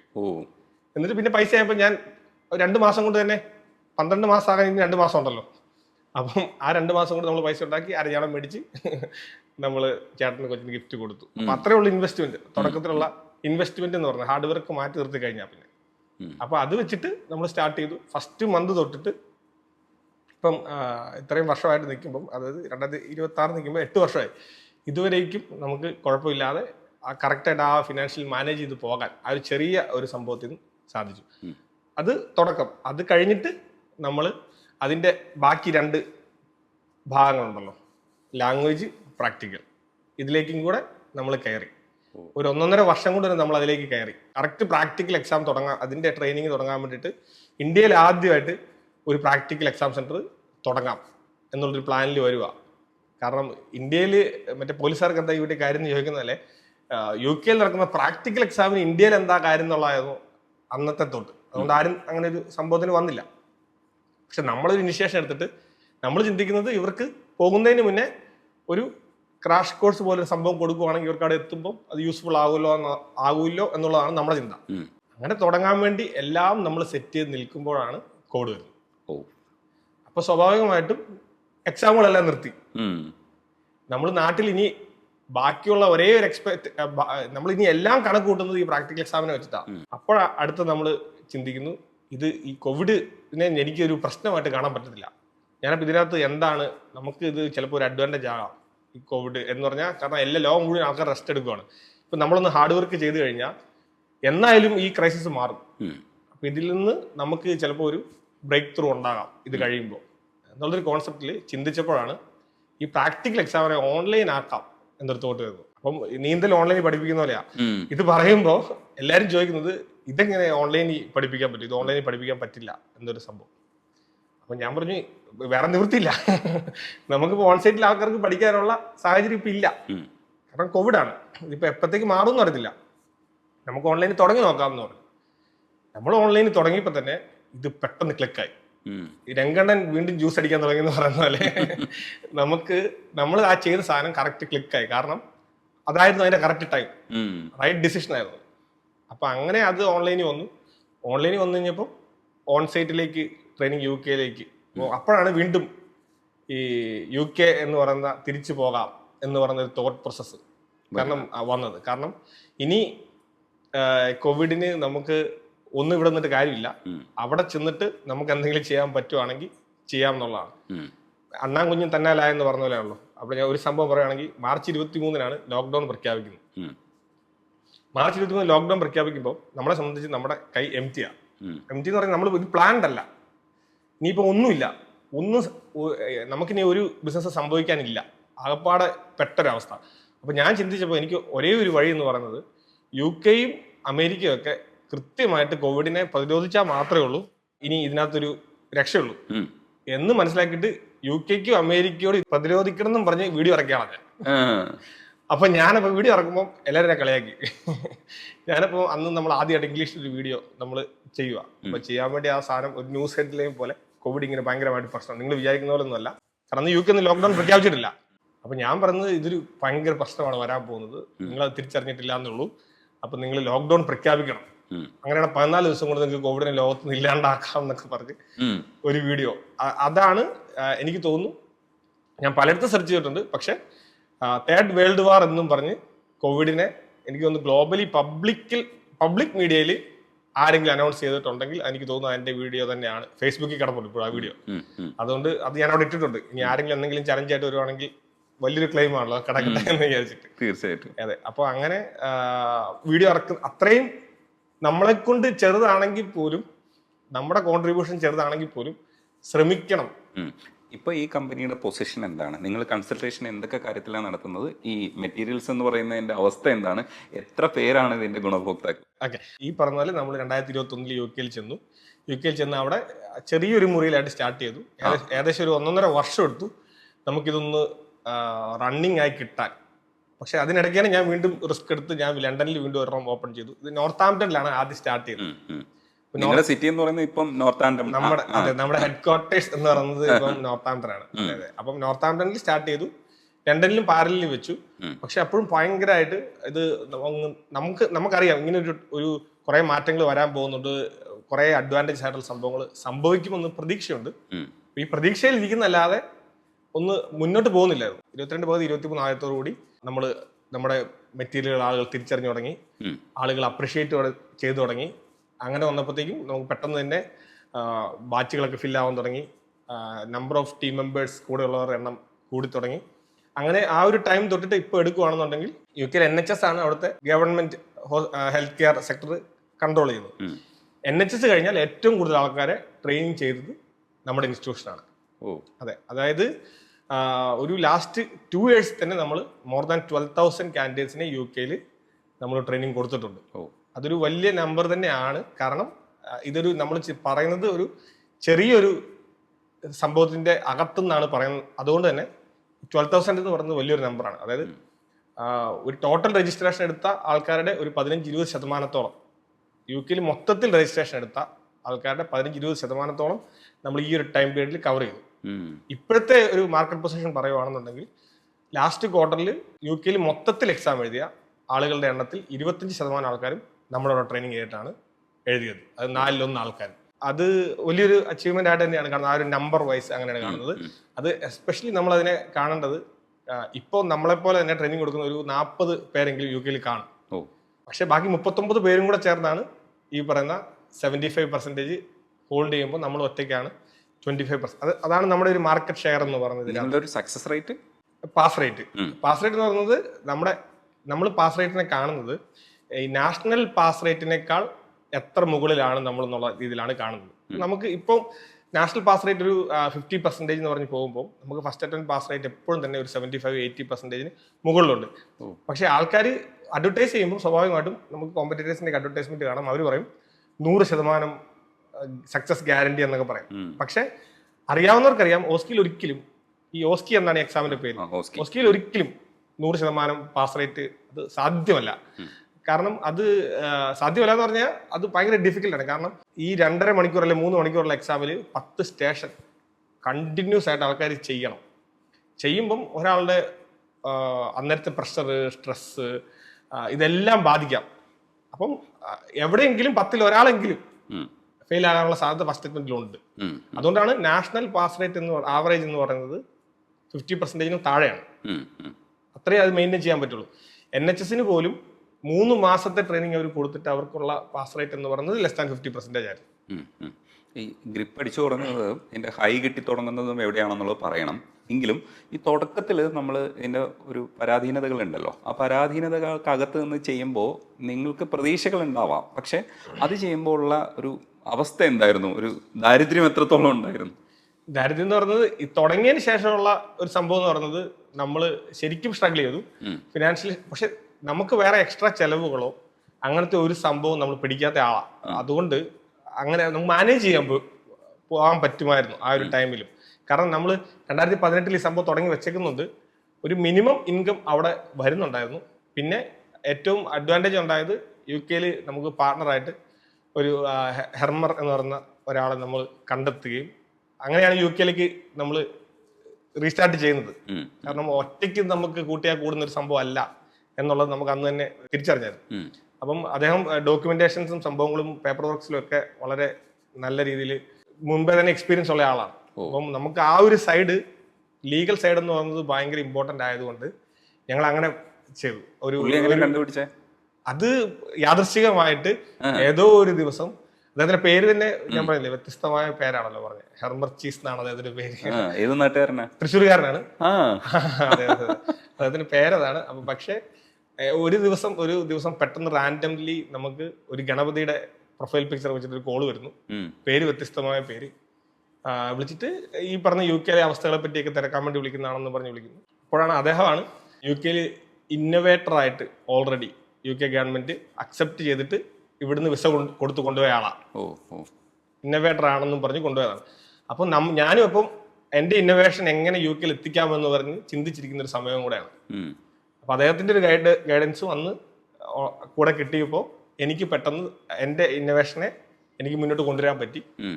അപ്പം ബേസിക്കലി പുള്ളി വന്നതോടുകൂടി എനിക്കുള്ള ഏറ്റവും വലിയ ഡ്രോബാക്ക് ആയിട്ടുള്ള കോണ്ടാക്ട്സ് മേക്കിംഗ് എന്ന് പറയുന്നത് എൻ്റെ ഭയങ്കര വലിയൊരു ഡ്രോബാക്കാണ്. ഞാൻ എപ്പോഴും ഏതെങ്കിലും ഒരു മുറിക്കകത്ത് അടച്ചിട്ടിരുന്ന് വർക്ക് ചെയ്യുക, എങ്ങനെ വർക്ക് ചെയ്യാൻ ഞാൻ എപ്പോഴും പറയും, നമുക്ക് ജയിലിൽ കിടക്കേണ്ട വന്നാൽ പോലും എനിക്കൊരു ലാപ്ടോപ്പും, കാരണം എൻ്റെ എപ്പോഴും ജയിൽ എന്ന് പറഞ്ഞ സാധനം ഭീകരമാണോ എന്ന് ചിന്തിക്കുമ്പോൾ എൻ്റെ മനസ്സിൽ എപ്പോഴും വരുന്നത് നമ്മുടെ വൺ മാൻ ഷോയ്ക്കകത്ത് ലാലിന്റെ ഫിഗറാണ്.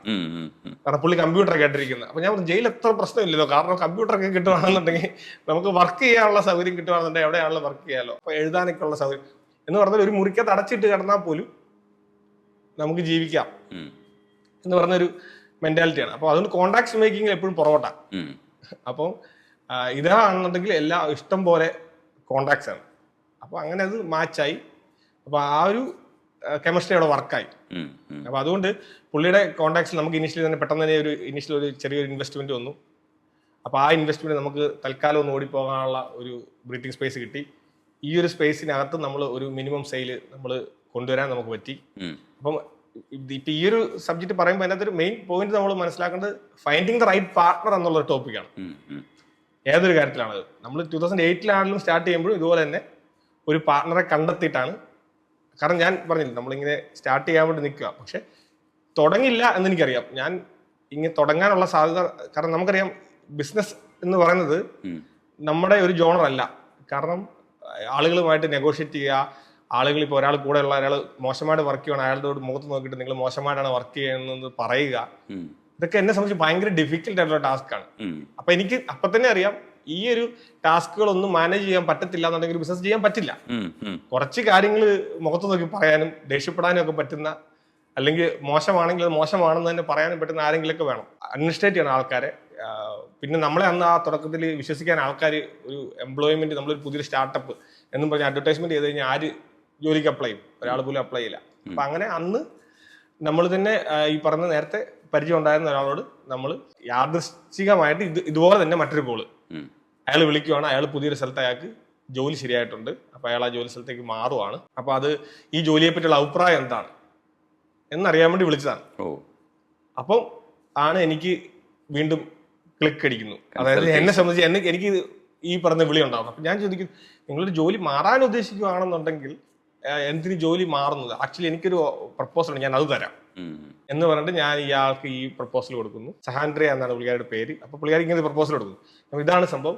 അപ്പൊ എനിക്കിത് ഒറ്റയ്ക്ക് കൂട്ടിയാൽ കൂടത്തില്ല. അപ്പം സ്വാഭാവികമായിട്ടും ആരെങ്കിലും ഒരാള് എനിക്ക് സപ്പോർട്ട് വേണം. അപ്പൊ നിങ്ങൾക്ക് താല്പര്യം ഉണ്ടെങ്കിൽ നമുക്ക് ഒന്നിച്ച് ഇതിൽ പ്രവർത്തിക്കാം എന്ന് പറഞ്ഞാണ് അന്ന്. പക്ഷേ ഈ പാർട്ണർഷിപ്പ് അങ്ങനത്തെ കൺസെപ്റ്റോ ചിന്തകളോ ഒന്നുമില്ല. ഇതെങ്ങനെയും തുടങ്ങി, കാരണം വിജയിക്കുമോന്ന് പോലും അറിയില്ലല്ലോ, എങ്ങനെയും തുടങ്ങുക എന്നുള്ളതായിരുന്നു നമ്മുടെ കോൺസെപ്റ്റ്. പക്ഷെ സഹാൻഡ്രിയ വന്നതോടുകൂടി സംഭവിക്കുന്നത്, സഹാൻഡ്രിയയുടെ ബേസിൽ കോളേജിൽ നിന്നും തുടരെ ചെറുപ്പക്കാർ നമ്മുടെ കമ്പനിയിലേക്ക് ജോലിക്കായിട്ട് എത്താൻ തുടങ്ങി. നമുക്കില്ലാത്ത സ്കില്ല് മാച്ച് ചെയ്യുന്ന ആളെ പാർട്ണറായിട്ട് കൂടെ കൂട്ടുക എന്നുള്ളതാണ് എനിക്ക് തോന്നുന്നു നമ്മളൊരു ബിസിനസ്സിലേക്ക് അല്ലെങ്കിൽ ഏതൊരു പ്രസ്ഥാനത്തിലേക്ക് ഇറങ്ങുമ്പോൾ ഫസ്റ്റ് കാര്യം. ഇതേ സാധനം UK സ്റ്റാർട്ട് ചെയ്യുമ്പോൾ നമ്മൾ ഹെർമറിൽ കണ്ടെത്തി. അപ്പോൾ അപ്പം തന്നെ നമ്മൾ കൈ കൊടുത്തിട്ട് പറഞ്ഞു, ഈ പറഞ്ഞ പോലെ എൻ്റെ ഇന്നോവേഷനും നിങ്ങളുടെ ഇന്നോവേഷനും കൂടെ നമുക്ക് കൂട്ടിച്ചേർത്ത് നമുക്ക് പുതിയൊരു ഇന്നോവേഷനായിട്ട് നമുക്ക് അവതരിപ്പിക്കാം. അങ്ങനെ അദ്ദേഹവുമായിട്ട് പാർട്ണർഷിപ്പായി. നമ്മൾ കണ്ടെത്തിയ പ്രോഡക്റ്റ് എന്ന് പറയുന്നത് ആരെങ്കിലും ഒക്കെ ചെയ്ത് സക്സസ് ആയതിന്റെ പേരിൽ ചൂസ് ചെയ്തൊരു പ്രോഡക്റ്റ് അല്ലായിരുന്നു. ആരും ചെയ്യാനില്ല, അത് കടന്ന് ഉപേക്ഷിക്കപ്പെട്ട് കിടന്ന ഒരു പ്രോബ്ലത്തിനെ എടുത്തിട്ട് സൊല്യൂഷൻ ഉണ്ടാക്കിയത് കൊണ്ട് തന്നെ നമുക്ക് അതിനകത്ത് ഒരു പ്രശ്നം പിന്നീട് ഉണ്ടായില്ല. അതെ, ഒരു പ്രോഡക്റ്റ് ആയിട്ട് ഡെവലപ്പ് ചെയ്യാണ് ചെയ്തത്. പക്ഷെ അതിൻ്റെ ഇടയിൽ ഒരു കാര്യം ചോദിക്കാനുള്ളത്, പ്രാക്ടിക്കലി നിങ്ങൾ കൊടുത്തു, പക്ഷേ ഈ തിയറി ക്ലാസ്സിന് വേണ്ടിയിട്ടുള്ള മെറ്റീരിയൽ ഇല്ലേ, അതിനെ എക്സ്ക്ലൂസീവ് ആയിട്ട് സൂക്ഷിക്കാൻ അത് മറ്റുള്ളവർക്ക് കിട്ടിയാൽ അത് കോപ്പി അടിച്ചൂടെ? കറക്റ്റ്. അതെ, അത് ഞാൻ പറയില്ലേ, നമ്മുടെ ക്രിയേറ്റീവ് എലമെന്റ് എല്ലായിടത്തും കൊണ്ടുവരിക എന്ന് പറഞ്ഞ അങ്ങനെ നിർബന്ധം ഉള്ളതുകൊണ്ട് തന്നെ എല്ലാ കാര്യം നമ്മൾ ക്രിയേറ്റീവായിട്ട് പ്രൊട്ടക്ട് ചെയ്യാൻ വേണ്ടി നോക്കും. കാരണം ഇപ്പം സിനിമ പോലും ആൾക്കാർക്ക് എനിക്കെപ്പോഴും ഞാൻ ചിന്തിക്കുന്ന ഒരു സംഭവം, എന്തുകൊണ്ട് സിനിമ പ്രൊട്ടക്ട് ചെയ്യാൻ പറ്റുന്നില്ല എന്ന് ചിന്തിക്കുകയും നമ്മുടെ മനസ്സിൽ എപ്പോഴും ചിന്താഗതികളുണ്ട്. ഇങ്ങനെ കുറച്ച് കാര്യങ്ങൾ ചെയ്ത് കഴിഞ്ഞാൽ ഒരു പക്ഷേ മെയിൻ സ്ട്രീം സിനിമ ഈ പൈറസി നടക്കുന്നത് പ്രൊട്ടക്ട് ചെയ്യാൻ പറ്റും എന്ന് എവിടെയോ ഒരു വിശ്വാസമുണ്ട്. അപ്പം സിനിമയിലേക്ക് പോകുന്നില്ല, നമ്മുടെ മെറ്റീരിയലിലോട്ട് വരുവാണെങ്കിൽ അപ്പൊ അത്രയും വലിയ കോടികൾ മുടക്കുന്ന സാധനങ്ങൾ പോലും പ്രൊട്ടക്ട് ചെയ്യാൻ പറ്റുന്നില്ല. അപ്പൊ അതിന് നമ്മൾ ചെയ്തതെന്ന് വെച്ചാൽ തുടക്കത്തിൽ തന്നെ നമ്മൾ ചെയ്ത പല സാധനങ്ങളും നമ്മൾ അത്രയും വർഷം എങ്ങനെയൊക്കെ ഇവർ ബ്രേക്ക് ചെയ്യാൻ സാധ്യത ഉണ്ടെന്നുള്ളത് നമ്മൾ ചിന്തിച്ചിട്ട് അതിനുള്ള മെഷേഴ്സ് എടുത്തു. ഫോർ എക്സാമ്പിൾ, ഇപ്പൊ നമ്മുടെ ബുക്കിന്റെ മെറ്റീരിയൽ, പ്രിന്റഡ് ബുക്ക്, ഒരു പ്രിന്റഡ് ബുക്ക് നമുക്ക് കൈ കിട്ടിക്കഴിഞ്ഞാൽ 2 തരത്തിലാണ് ആൾക്കാർ അത് മിസ്യൂസ് ചെയ്യാൻ സാധ്യതയുള്ളത്. ഒന്നെന്ന് പറയുന്നത് നമ്മൾ ഇതെടുത്തിട്ട് നമ്മൾ അടുത്ത ആൾക്കാർക്ക് കൊടുക്കുക. രണ്ടെന്ന് പറഞ്ഞാൽ ഇത് ഫോട്ടോസ്റ്റാറ്റ് എടുത്തിട്ട് PDF ആക്കിയിട്ട് ഏതെങ്കിലും ടെലിഗ്രാമിന്റെ 2000 പേര് 5000 പേരുള്ള ഗ്രൂപ്പിൽ ഇടുക. ഈ രണ്ടാമത്തെയാണ് അപകടം. ആദ്യത്തേത് കുഴപ്പമില്ല, ആരൊക്കെ പഠിച്ചോട്ടെ എന്ന് നമുക്ക് വിചാരിക്കാം.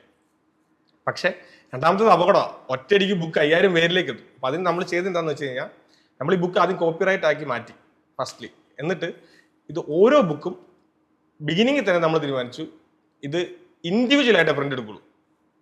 അത് ബൾക്ക് പ്രിന്റിംഗ് എന്ന് പറഞ്ഞ സംഭവമില്ല. ഓർഡർ വരുമ്പോൾ ഓരോരുത്തർക്കുള്ള ബുക്ക് നമ്മൾ പ്രിന്റ് ചെയ്യും. ആ ബുക്കിന്റെ ഫ്രണ്ടിൽ തന്നെ കോപ്പിറൈറ്റ് അഗ്രിമെന്റ് കൊടുക്കും. ഇവരുടെ പേരും ഇൻസ്റ്റിറ്റ്യൂട്ടിന്റെ ഐഡിയും നമ്മൾ ഫ്രണ്ടിൽ തന്നെ പബ്ലിഷ് ചെയ്യും. എന്നിട്ട് ഈ ഐഡി എവറി സിംഗിൾ പേജിൽ ടൈലായിട്ട് വാട്ടർമാർക്ക് ചെയ്യും. അപ്പൊ ഈ ഇറങ്ങിയിട്ടുള്ള 12000 ബുക്കും ഇൻഡിവിജ്വൽ കാൻഡിഡേറ്റിന്റെ വാട്ടർമാർക്കോട് കൂടിയാണ് എവറി സിംഗിൾ പേജ് നമ്മൾ പബ്ലിഷ് ചെയ്തിട്ടുള്ളത്. അപ്പൊ അതുകൊണ്ടുള്ള അഡ്വാൻറ്റേജ് എന്താന്ന് വെച്ച് കഴിഞ്ഞാൽ, ഇത് ഓൾറെഡി കോപ്പിറൈറ്റഡ് ആയതുകൊണ്ട് തന്നെ ഇത് ആരെങ്കിലും PDF ആക്കുവോ അല്ലെങ്കിൽ ഫോട്ടോ എടുക്കുകയോ, ജസ്റ്റ് ഒരു ഫോട്ടോ എടുത്ത് ഡൗട്ട് ചോദിക്കാൻ വേണ്ടി ഗ്രൂപ്പിൽ ഇട്ടാൽ പോലും എടുക്കരുത് നമ്മൾ പറഞ്ഞിട്ടുണ്ട്. ടേക്കിംഗ് ഫോട്ടോസ് ഇസ് പ്രൊഹിബിറ്റഡ് നമ്മൾ ഫ്രണ്ടിൽ എഴുതിയിട്ടുണ്ട് ഇതിന്റെ. അപ്പൊ അതുകൊണ്ട് തന്നെ എടുത്തു കഴിഞ്ഞാൽ നമ്മുടെ അടുത്ത് ഈ ഫോട്ടോ നമുക്ക് കൃത്യമായിട്ട് അറിയാൻ പറ്റും ഇത് ആരുടെ ബുക്കിൽ നിന്നാണ് സാധനം പോയെന്നുള്ളത് നമുക്ക് കൃത്യമായിട്ട് അറിയാൻ പറ്റും. അപ്പൊ അങ്ങനെ പ്രൊട്ടക്ട് ചെയ്തത് കൊണ്ടാണ് ഇത്രയും അധികം ആൾക്കാർക്ക് ഈ ബുക്ക് മേടിക്കേണ്ട ആവശ്യത ഉണ്ടായത്. അത് ഭീകര ബുദ്ധിയായിപ്പോയി. അത് എനിക്ക് തോന്നുന്നു നമ്മൾ ഗ്ലോബലി തന്നെ അങ്ങനെ ബുക്ക് അങ്ങനെ ഒരു കോപ്പിറൈറ്റ് ചെയ്ത് പ്രൊട്ടക്ട് ചെയ്യുന്ന ഒരു സംഭവം ഉണ്ടായിട്ടില്ല. അതുകൊണ്ട് 2 അഡ്വാൻറ്റേജ് ഉണ്ടായി. അഡ്വാൻറ്റേജ് 1 എന്ന് പറയുന്നത് പ്രൊട്ടക്ട് ചെയ്യാൻ പറ്റി. അഡ്വാൻറ്റേജ് 2 എന്ന് പറയുന്നത് ഉപയോഗിക്കുന്നവർക്ക് ഈ ബുക്കിനോടുള്ള സ്നേഹം കൂടി, കാരണം ഇത് നഷ്ടപ്പെടരുന്നുള്ള ആഗ്രഹം കൂടി. അതുകൊണ്ട് തന്നെ അവിടെ ഏറ്റവും സേഫസ്റ്റ് ആയിട്ടുള്ള നമ്മൾ ലോക്കറിലേക്ക് വെച്ച് സൂക്ഷിക്കുന്ന പോലെ ബുക്കുമായിട്ട് ആൾക്കാർ നടക്കുമ്പോൾ ഒരു മുറി നിന്നെടുത്ത് അടുത്ത മുറിയിലോട്ട് പോവുകയാണെങ്കിൽ അവർ ബുക്ക് ഒരിക്കലും കസേര വെച്ചിട്ട് പോവില്ല. അവരെ ബുക്ക് നെഞ്ചോട് ചേർത്ത് വെച്ചേ നടക്കുള്ളൂ. അപ്പൊ അങ്ങനെ രണ്ടാമത് അങ്ങനെ ഒരു അഡ്വാൻറ്റേജ്, ഇമോഷണൽ ആസ്പെക്റ്റിലും കൂടെ ആ കോപ്പിറൈറ്റ് ചെയ്ത ആ ഒരു ഐഡിയ വർക്കായി. ഈ നിങ്ങൾ സക്സസ് റേറ്റ് പറയുന്നുണ്ടെങ്കിലും ഈ വരുന്നവർ പഠിച്ചാൽ ഈ കാര്യങ്ങൾ നടക്കുള്ളൂ. അവരെ പഠിപ്പിക്കുക എന്ന് പറയുന്ന ഒരു പ്രത്യേക മെത്തഡോളജി മറ്റുള്ളവർക്കും അത് ചിന്തിച്ച് എടുത്തുകൂടെ? അപ്പൊ എങ്ങനെയാണ് നിങ്ങൾ യൂണീക്ക് ആവുന്നതെന്ന്? അതെ, അപ്പൊ അതിന് നമ്മൾ തുടക്കത്തിൽ തന്നെ ചെയ്തതെന്ന് വെച്ചാൽ, അതാണ് മറ്റൊരു അഡ്വാൻറ്റേജ് എന്ന് പറഞ്ഞാൽ റിസ്ക് എടുക്കാനുള്ള താല്പര്യം എപ്പോഴും ഉള്ളതുകൊണ്ട് തന്നെ നമ്മൾ എപ്പോഴും അഡീഷണൽ ആൾക്കാരെ നമ്മുടെ ടീമിലേക്ക് എപ്പോഴും നമ്മൾ ഹയർ ചെയ്ത് നോക്കും. എപ്പോഴും അഡീഷണൽ ആൾക്കാരെ മാക്സിമം ആൾക്കാർ ഹയർ ചെയ്യും. കാരണം ഞാൻ എപ്പോഴും പറയുന്നൊരു കാര്യമുണ്ട്, നമുക്ക് 2 പേരെയാണ് വേണ്ടതെന്നുണ്ടെങ്കിൽ നമുക്ക് ടീമിലേക്ക് വേണ്ടെങ്കിൽ നമ്മൾ ഒരു 5 or 10 പേരെ എടുത്തോക്കണം. കാരണം എന്തുകൊണ്ടാണെന്ന് വെച്ച് കഴിഞ്ഞാൽ അതിൻ്റെ അകത്തായിരിക്കും ചിലപ്പോൾ ആ 2 പേരുള്ളത്. കാരണം നമുക്ക് ഈ 5 അല്ലെങ്കിൽ 10 പേര് അല്ലെങ്കിൽ ഈ 2 പേര് 6 മാസം ട്രയൽ ചെയ്തിട്ട് നമുക്ക് അവർ നല്ലതാണോ ചീത്തയാണോ എന്ന് തീരുമാനിക്കുന്ന സമയം കൊണ്ട് നമ്മൾ ഒത്തിരി പുറകോട്ട് പോകും. അപ്പൊ അതൊരിക്കലും സംഭവിക്കാൻ പാടില്ല. നമ്മൾ 2ഉം കൽപ്പിച്ച് 5 or 10 പേരെ നമ്മൾ എടുത്തു നോക്കണം. എന്നിട്ട് അതിനകത്ത് നല്ല ആൾക്കാരെ പിന്നെ നമുക്ക് ഡിപ്പാർട്ട്മെന്റ് സോർട്ട് ചെയ്യാം. മറ്റ് ഡിപ്പാർട്ട്മെന്റ് അല്ലെങ്കിൽ മറ്റ് ഡിപ്പാർട്ട്മെന്റ് വേക്കൻസി വരുമ്പോൾ അങ്ങോട്ട് മാറ്റാം, ഇങ്ങോട്ട് മാറ്റാം, അങ്ങനെ നമുക്ക് സോർട്ട് ചെയ്യാൻ പറ്റും. അപ്പം ഇതുകൊണ്ട് നമ്മൾ ആദ്യം തന്നെ ഒരു വലിയൊരു ടീം ഉണ്ടാക്കിയത്. അപ്പം ഈ ടീം തന്നെയാണ് കോമ്പറ്റീറ്റേഴ്സിന് ഇല്ലാത്ത ഒരു സംഭവം. കാരണം അവർക്ക് ആർക്കും ഇത്രയും വലിയൊരു ടീം വെച്ചിട്ട് ഇത് ഓപ്പറേറ്റ് ചെയ്യാൻ അവർക്ക് പറ്റില്ല. കാരണം ഇതൊരു ഷോർട്ടേജ് ഒക്യുപ്പേഷനാണ് ഈ നേഴ്സിംഗ് എന്ന് പറഞ്ഞ UK. അപ്പോൾ ഈ ഷോർട്ടേജ് ഒക്യുപ്പേഷൻ്റെ അകത്ത് നിന്ന് വേണം ഇതിൽ വർക്ക് ചെയ്യാൻ ആൾക്കാരെ കൂടി ഇവർ കണ്ടെത്താൻ. അപ്പൊ ഇതൊരു ടൈം എടുക്കുന്ന ഒരു പ്രോസസ്സാണ്.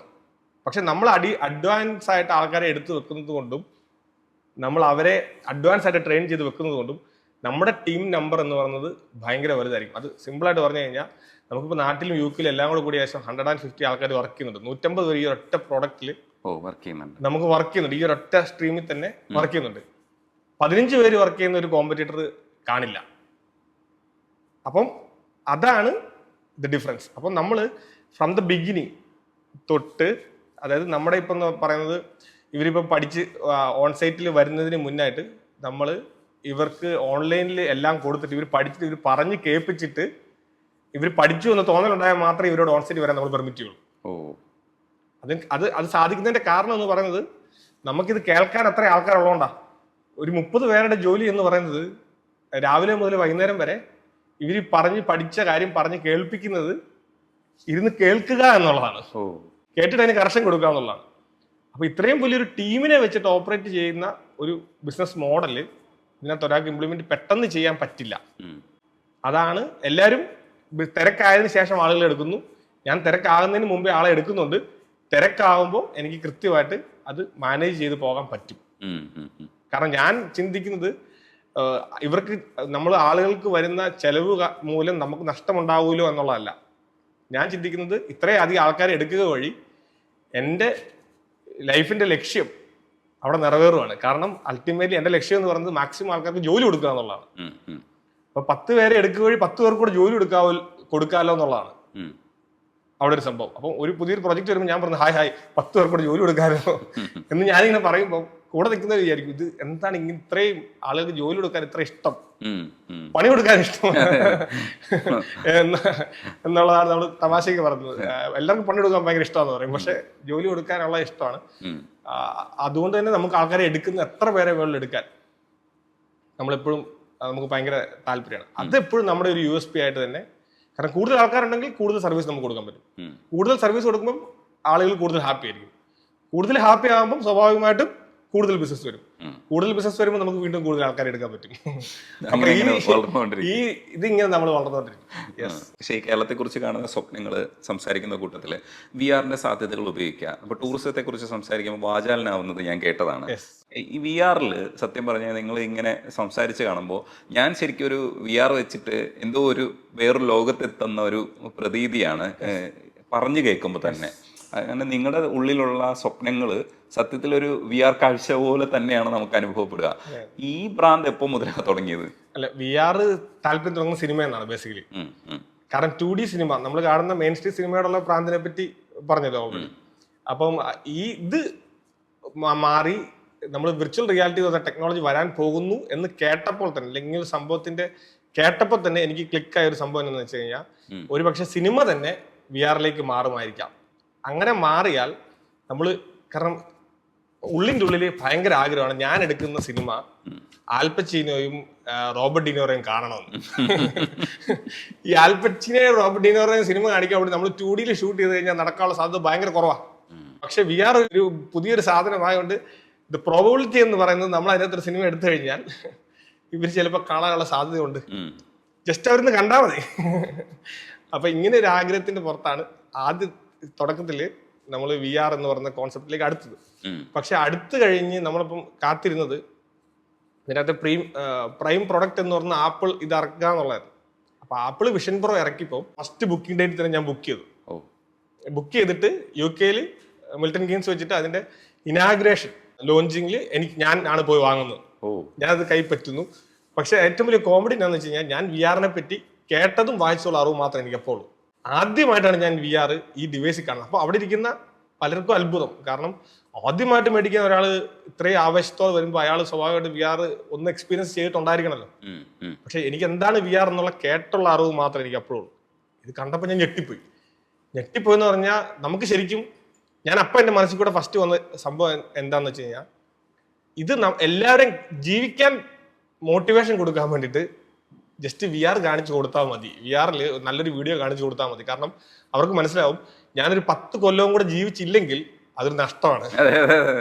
ഇതിന്റെ എല്ലാ സാധ്യതകളും, കാരണം ഇത്രയും എന്റർടൈൻമെന്റ് അത് അനുഭവിക്കാൻ പറ്റിയില്ലെങ്കിൽ അതൊരു നഷ്ടമാണ് എന്നുള്ളത് ഞാൻ അവിടെ വെച്ച് തിരിച്ചറിയുകയും അവിടുന്ന് പിന്നെ ഞാൻ മനസ്സിലാക്കുന്നു സ്വാഭാവികമായിട്ട് ദിസ് ഇസ് അനദർ വിളി, ഇതൊരു മറ്റൊരു വിളിയാണ്.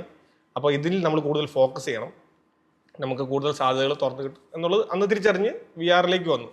അപ്പൊ ഞാനിപ്പം നമ്മളിപ്പോൾ എല്ലാവരും ഇപ്പം നാട്ടിൽ നമ്മൾ എക്സ്പീരിയൻസ് ചെയ്തിട്ടുള്ള VR എന്ന് പറയുന്നത് ബേസിക്കലി ആനിമേറ്റഡ് കണ്ടന്റ്സ് ആണ്, അല്ലെ, ജനറേറ്റഡ് കണ്ടന്റ്സ് ആണ് നമ്മൾ കൂടുതലും കാണുന്നത്. പക്ഷെ നമ്മൾ ആപ്പിൾ മൂവീസിലൊക്കെ അവരിട്ടിരിക്കുന്നത് കൂടുതലും ഡോക്യുമെന്ററി സ്വഭാവമുള്ള ലൈക്ക് റിയൽ കണ്ടന്റുകളാണ്. ഇപ്പൊ നമ്മൾ സംസാരിക്കുന്നത് പോലെ രണ്ടുപേരും സംസാരിക്കുന്നതോ അല്ലെങ്കിൽ ഒരു കാളപ്പോരുകാരന്റെ കഥയുണ്ട്, MLS സൂപ്പർ ലീഗിന്റെ ട്രെയിലർ അവർ കൊടുത്തിട്ടുണ്ട് ഫുട്ബോൾ ലീഗ്. അതൊക്കെ ഒരാൾ കണ്ടു കഴിഞ്ഞാൽ ഫുട്ബോൾ ഇഷ്ടപ്പെടുന്ന ഒരു വ്യക്തി അയാളുടെ ജീവിതത്തിൽ ഏറ്റവും വലിയ ആഗ്രഹം എന്ന് പറയുന്നത് ഒരു പക്ഷെ VR-ൽ ഫുട്ബോൾ കാണുക എന്നുള്ളത് തന്നെ ആയിരിക്കും. ഫുൾ കളി അത്രയ്ക്കും അത് ഞാനിപ്പോ ഇത് പറയുമ്പോൾ സ്വാഭാവികമായിട്ട് നിങ്ങൾക്ക് തോന്നാം ഓൾറെഡി ഹൈപ്പ് ആവുകയാണ്. അപ്പൊ ഇത് കണ്ടു കഴിഞ്ഞാൽ ഞാനിത് ഇത്രയും കേട്ടിട്ട് ഇത് വെച്ച് കഴിഞ്ഞാൽ എനിക്ക് ഹൈപ്പ് കിട്ടിയില്ലെങ്കിലോ എന്ന് വിചാരിക്കാം. പക്ഷെ അപ്പോഴും ഞാൻ ഗ്യാരണ്ടി പറയാം, ഞാൻ എത്ര ഹൈപ്പ് വന്നാലും നമ്മുടെ സാധാരണ ഒരു ചിന്ത വെച്ചിട്ട് നമുക്ക് ഒരിക്കലും കിട്ടാവുന്നതിലും അപ്പുറത്തെ ഹൈപ്പിൽ ഈ VR ടെക്നോളജിയിൽ കണ്ടന്റുകൾ പുറത്തു കൊണ്ടുവരാൻ സാധിക്കും. അപ്പം റിയലിസ്റ്റിക് ആണ്. കാരണം ഇപ്പം നമ്മൾ ടൈം ട്രാവൽ എന്നൊക്കെ പറയല്ലേ, ടൈം ട്രാവൽ എന്ന് പറയുമ്പോൾ നമ്മൾ ആ കാലഘട്ടത്തിൽ പോയി ജീവിക്കുകയാണ് ചെയ്യുന്നത്. പക്ഷെ ഞാൻ കാണുന്ന ലോകം എന്ന് പറയുന്നത്, ഫ്യൂച്ചറിൽ കാണാൻ പോകുന്ന ലോകം എന്ന് പറയുന്നത്, നമ്മൾ VR വെച്ചിട്ട് നമ്മൾ എല്ലാം ഷൂട്ട് ചെയ്ത് വെക്കുന്നു. എല്ലാം ഷൂട്ട് ചെയ്ത് വെച്ചിട്ട് നമ്മൾ റിയൽ ടൈമിൽ ഉള്ള പോലെ നമ്മൾ ഈ വീഡിയോ വീണ്ടും ഇരുന്ന് കാണുകയാണ്. ഒരു നല്ലൊരു മൊമെന്റ്, ഇപ്പം നമ്മൾ തമ്മിൽ സംസാരിക്കുന്ന മൊമെന്റ് VR-ൽ ഷൂട്ട് ചെയ്യുന്നു. ഒരു 25 വർഷം കഴിഞ്ഞോ ഒരു 30 വർഷം കഴിഞ്ഞോ നമ്മൾ ഇരുന്ന് സംസാരിക്കുന്ന സാധനം ഞാൻ വീണ്ടും കാണുമ്പോൾ ഇപ്പം എനിക്കുള്ള അതേ ഇമോഷൻ എനിക്ക് തിരിച്ചു കിട്ടും. കാരണം എക്സാക്ട്ലി സെയിം ഫീലിംഗ് ആയിരിക്കുമല്ലോ സ്വഭാവം കൂടെ ആയിരിക്കും ഉണ്ടാകുന്നത്. ഇതൊരാൾക്കൂടെ ഒരു കല്യാണ ഓഡിറ്റോറിയത്തിലാണ് ഈ സംഭവത്തിന് ഷൂട്ട് നടക്കുന്നതെന്ന് കരുതാം. ഒരു കല്യാണ VR ലാണ് ഷൂട്ട് ചെയ്യുന്നത് വിചാരിക്കാം. കുറച്ച് കഴിയുമ്പോഴത്തേക്കും ഈ നമ്മൾ നടക്കുമ്പോൾ ഈ ഇങ്ങോട്ട് പോയ വ്യക്തിയെ കൊണ്ട് സംസാരിപ്പിക്കാനുള്ള AI ടെക്നോളജിയും കൂടെ VR ഇംപ്ലിമെന്റ് ആവുമ്പോൾ നമുക്ക് ആ കാലഘട്ടത്തിൽ പോയി വീണ്ടും ജീവിക്കാനുള്ള ഒരു അവസരം VR നമുക്ക് പ്രൊവൈഡ് ചെയ്യും. മനസ്സിലായോ? അപ്പൊ അങ്ങനെ വരുമ്പോ ടൈം ട്രാവൽ അവിടെ സാധ്യമായി. ഒരു വ്യക്തി മരണശേഷം അയാള് ഒരു ഓൺലൈൻ പ്ലാറ്റ്ഫോമിൽ ജീവിക്കുന്ന ഒരു അവസ്ഥയെ പറ്റി ചിന്തിച്ചു നോക്കാം. ഒരാൾ ഒരു കൺസെന്റ് കൊടുത്തിട്ട് എന്റെ പ്രൊഫൈല് എന്റെ മരണശേഷം നിങ്ങൾ മെയിൻറ്റെയിൻ ചെയ്യുക, എനിക്ക് മരണശേഷം എന്റെ ജീവിതത്തിൽ ഞാൻ ജീവിക്കാൻ ബാക്കിയുള്ള ഇത്രയും കാര്യങ്ങളാണ്, ഇതൊക്കെ നിങ്ങൾ പ്രൊഫൈലിൽ മെയിൻറ്റെയിൻ ചെയ്യണം. ഭാര്യ വരുമ്പോൾ മാത്രം ഒന്ന് കാണിച്ചു കൊടുത്താൽ ബാക്കി എല്ലാവരും അതെ കൃത്യം. അപ്പൊ ഈ പറയുന്ന സാധനങ്ങള് AI ഉപയോഗിച്ചിട്ട് നമ്മൾ കാണുന്നു എന്ന് കരുതുക. കാണുമ്പോ ശരിക്കും പറഞ്ഞ ഇമോഷണലി നമ്മൾ നോക്കുമ്പോൾ നമ്മൾ വിളിച്ചാൽ അയാൾ ഫോൺ എടുക്കും. നമുക്ക് വളരെ വേണ്ടപ്പെട്ട ഒരു സുഹൃത്തായിരിക്കാം അയാളിപ്പോ. നമ്മളിപ്പോ വീഡിയോയിൽ തന്നെ ആ ഒരു ഒത്തിരി ഇമോഷണൽ സാറ്റിസ്ഫാക്ഷൻ ആൾക്കാർക്ക് കൊണ്ടുവരുന്നുണ്ടല്ലോ. ഇപ്പം ആൾക്കാരുടെയൊക്കെ ഫോട്ടോ വന്നിട്ട് ഇപ്പൊ എന്ന് പറയുന്ന പോലെ VR സാധ്യതകൾ ഭയങ്കര അനന്തമാണ്. അപ്പൊ ഇതൊരു പബ്ലിക് പ്ലാറ്റ്ഫോമിൽ പോകുന്ന ഒരു കണ്ടന്റ് ആയതുകൊണ്ട് തന്നെ ഞാൻ ഒരു സംഭവം പറയാം, റെക്കോർഡിങ്ങിലായിട്ട് ഇരുന്നോട്ടെ എന്ന് വെച്ചിട്ട് തന്നെ പറയാണ്. കാരണം എന്ന് വെച്ചാൽ VR ഞാൻ കാണുന്ന ഒരു ഫ്യൂച്ചർ എന്ന് പറയുന്നത് VR ഡിവൈസുകളൊക്കെ ഇല്ലാണ്ടായി ഇത് നമ്മുടെ ഒപ്റ്റിക്കൽ നെർവ്സിലേക്ക് സിഗ്നൽസ് അയക്കുന്ന ഒരു ചെറിയ ഡിവൈസ് മാത്രമായി പോക്കറ്റിൽ മാറും. അപ്പം ചുരുക്കി പറഞ്ഞാൽ ഇതാണ് എൻ്റെ ആ സെന്റൻസ്. ഇതെന്ന് പറഞ്ഞാൽ ഭാവിയിൽ കണ്ണ് തുറന്നാൽ റിയാലിറ്റി, കണ്ണടച്ചാൽ വിർച്വൽ റിയാലിറ്റി എന്ന് പറയുന്ന ഒരു ടെക്നോളജിക്കൽ ഒരു സംഭവം ഭാവിയിൽ ഈ ലോകത്തുണ്ടാകും എന്നുള്ളത് തന്നെയാണ് ഞാൻ VR കാണുന്ന അഡ്വാൻസ്മെന്റ് എന്ന് പറയുന്നത്. അപ്പൊ അതായത് നമുക്ക് കണ്ണ് തുറക്കുമ്പോൾ നമ്മുടെ ചുറ്റും കാഴ്ചകളുണ്ട്, കണ്ണടയ്ക്കുമ്പം ഈ ഡിവൈസ് സിഗ്നൽ അയക്കുകയും നമുക്ക് എന്ത് വേണമെങ്കിലും നമ്മുടെ കണ്ണില് നമ്മുടെ ബ്രെയിനിൽ നമുക്ക് കാണാനുള്ള സാധ്യത ഉണ്ടാവുകയും ചെയ്യുന്നതുകൊണ്ടാണ് കണ്ണ് തുറന്നാൽ റിയാലിറ്റി, കണ്ണടച്ചാൽ വിർച്വൽ റിയാലിറ്റി എന്ന് പറഞ്ഞ രീതിയിലേക്ക് VR വളരും. അപ്പൊ ഇത്രയും VR പറ്റി മനസ്സിലാക്കുകയും VR സ്നേഹിക്കുകയും ചെയ്യുന്നതുകൊണ്ടാണ് VR ഇത്ര പ്രാന്ത്. അതുകൊണ്ടാണ് കമ്പനിക്ക് VRCR എന്ന് പേരിട്ടത്. അതുകൊണ്ടാണ് വിർച്വൽ റിയാലിറ്റി ക്രിയേറ്റിംഗ് റെവല്യൂഷൻ. അതാണ് ആ ഒരു കോൺസെപ്റ്റിന്റെ പേര്. അപ്പൊ അതിൽ നമ്മൾ R&D ചെയ്യുന്നുണ്ട്, കണ്ടന്റ് പ്രൊഡ്യൂസ് ചെയ്യാൻ ശ്രമിക്കുന്നുണ്ട്. കേരളത്തിലെ ഒരുപക്ഷെ ഇന്ത്യയിലെ തന്നെ VR പ്രൊഡക്ഷനിൽ ഒരു ടോർച്ച് ബെയർ ആവാനാണ് നമ്മളിപ്പം ശ്രമിച്ചുകൊണ്ടിരിക്കുന്നത്.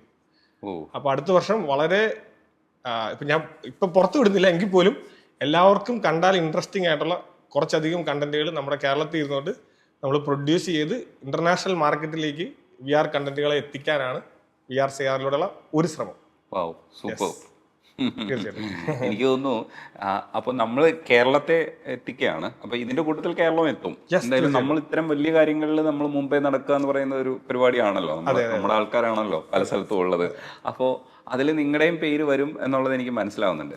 ഈ ഓരോ ഘട്ടത്തിലെ ഹൈ ഉണ്ടല്ലോ, ഇപ്പൊ ഇത് സംസാരിക്കുന്ന സമയത്ത് അനുഭവിക്കുന്ന ഒരു ഹൈ ഉണ്ട്. അതേപോലെ ഇത് വളരുമ്പോൾ കാശും കിട്ടണം, അപ്പം എന്നാൽ സാറ്റിസ്ഫാക്ഷനും കിട്ടുന്നുണ്ട്. അപ്പം ഇത് ഓരോ സ്റ്റെപ്പ് വളരുമ്പോൾ ഓരോ പുതിയ സാധനത്തിലേക്ക് ചാടി പോകുന്നുണ്ട്. മറ്റേത് എക്സ്പാൻഡ് ചെയ്യുന്നതിനപ്പുറത്തേക്ക് പുതിയ പുതിയ പ്രൊജക്റ്റിലേക്കാണ് തല വയ്ക്കുന്നത്. എനിക്ക് തോന്നുന്നു മടുക്കുന്നത് കൊണ്ടാണോ അതാണോ എക്സൈറ്റ്മെന്റ്? അല്ല, എക്സൈറ്റ്മെന്റ് അല്ല. ആക്ച്വലി നമ്മുടെ ടൈം ലൈൻ ഓൾറെഡി എന്നെ സംബന്ധിച്ച് ഞാൻ കാണുന്നത് ഒരു 60 വയസ്സ് വരെ അല്ല, അല്ലെങ്കിൽ ഒരു 65 വയസ്സ് വരെയുള്ള എൻ്റെ ജീവിതം അല്ല ഞാൻ കാണുന്നത്. ഞാൻ മരിച്ചതിന് ശേഷം എൻ്റെ കാലത്തിന് ശേഷം അടുത്തൊരു 2 ജനറേഷനുള്ള ഒരു വർക്ക് ഡെലിഗേറ്റ് ചെയ്ത് വെച്ചിട്ട് മരിക്കാൻ പറ്റണം എന്ന ചിന്താഗതിയിൽ ജീവിക്കുന്നതാണ് ഞാൻ.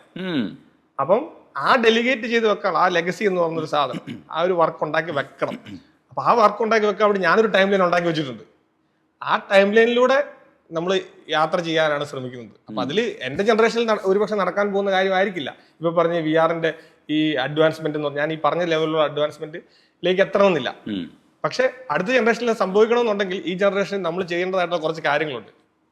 കാരണം നമ്മൾ മനുഷ്യന്റെ ഹിസ്റ്ററി പഠിക്കുമ്പോൾ നമുക്ക് മനസ്സിലാവും നമ്മളെന്ന് പറയുന്നത് വളരെ മൈന്യൂട്ട് ആയിട്ടുള്ള ഒരു ഇമ്പാക്ട് മാത്രം ഈ ഭൂമിയിൽ സൃഷ്ടിക്കുന്നുണ്ടെന്ന് തിരിച്ചറിയുമ്പോൾ പിന്നെ നമ്മളാണ് വലിയ സംഭവം എന്ന് ചിന്തിക്കുന്ന കാര്യമില്ല. അപ്പൊ ആ ജേണിയിൽ നമ്മുടെ കോൺട്രിബ്യൂഷൻ എന്താണ്, നമുക്കൊരു ജേണി തുടങ്ങി വെക്കാൻ പറ്റുന്നു, ഇനി ആ ജേണിയിൽ നമ്മുടെ കോൺട്രിബ്യൂഷൻ എന്തൊക്കെ വേണം എന്ന് ചിന്തിക്കുമ്പോൾ വരുന്ന കാര്യങ്ങളാണ് ഇതൊക്കെ. അതുകൊണ്ടാണ് ആദ്യം തന്നെ നമ്മൾ 3 E CREEE എന്നും പറഞ്ഞ് 3 E കൊണ്ടുവന്നു. Creating revolution in education, employment and entertainment. അപ്പൊ അതിൽ എഡ്യൂക്കേഷനാണ് നമ്മൾ ആദ്യം ശ്രമിച്ചത്. അത് പക്ഷെ ഒരു തുടക്കം മാത്രമാണ്. നമുക്ക് എഡ്യൂക്കേഷനിൽ ഒരുപാട് കാര്യങ്ങൾ ഇനി ചെയ്യണമെന്ന് ആഗ്രഹമുണ്ട്. അതെല്ലാം തന്നെ ഇങ്ങനെ ഇപ്പൊ ആൾക്കാർ പറയില്ല, ഇപ്പൊ ഇതല്ല ഇപ്പോഴത്തെ സിലബസ്, ഇങ്ങനെയല്ല പഠിക്കേണ്ടത്, അങ്ങനെയൊക്കെ ഒത്തിരി കാര്യങ്ങൾ പറയാറുണ്ട്, നമുക്ക് കേൾക്കാമല്ലോ. അപ്പം അതിലേക്ക് ഒത്തിരി മാറ്റങ്ങൾ കൊണ്ടുവരണമെന്ന് നമുക്ക് ആഗ്രഹമുണ്ട്. നമ്മൾ പഠിക്കുന്ന രീതിയെ, പഠിത്തത്തെ സമീപിക്കുന്ന രീതിയിൽ തന്നെ ഒരുപാട് മാറ്റങ്ങൾ വരുത്തണം എന്ന് ആഗ്രഹമുണ്ട്.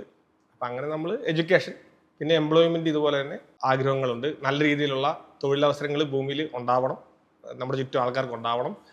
പറ്റുവാണെങ്കിൽ തൊഴിൽ ചെയ്യാതെ ജീവിക്കാനുള്ള സാഹചര്യം തന്നെ ഈ ലോകത്തുണ്ടാവണം. പക്ഷെ ഉണ്ടാവും എന്ന് തന്നെയാണ് ഞാൻ വിശ്വസിക്കുന്നത്. ഒരുപക്ഷെ നമ്മുടെ ജനറേഷനിൽ സാധ്യമാണോ എന്ന് എനിക്കറിയില്ല. പക്ഷെ ഫ്യൂച്ചറിൽ ആളുകൾക്ക് ജോലി ചെയ്യാതെ ലോകത്ത് ജീവിക്കാൻ പറ്റുന്നൊരു സാഹചര്യമാണ് AI കൊണ്ടുവരാൻ പോകുന്നതെന്നാണ് ഞാൻ വിശ്വസിക്കുന്നത്. പക്ഷേ AI തൊഴിൽ നഷ്ടപ്പെടുത്തുമെന്ന് നമ്മൾ വിശ്വസിക്കുന്നുണ്ട്. ഇപ്പോൾ കമ്പ്യൂട്ടർ വന്ന സമയത്ത് നമ്മൾ സമരമൊക്കെ ഉണ്ടാക്കിയ നാട്ടിലാണുള്ളത്. പക്ഷേ പിന്നീട് നമ്മൾ തിരിച്ചറിയുന്നുണ്ട് ഇതിന്റെ അഡ്വാൻസ്മെന്റ് ഉപയോഗിച്ച് നമുക്ക് കുറച്ചുകൂടെ പ്രോഗ്രസീവായിട്ടും പ്രൊഡക്റ്റീവായിട്ടും ജീവിക്കാൻ പറ്റുമെന്നുള്ളത് മനസ്സിലാക്കാം.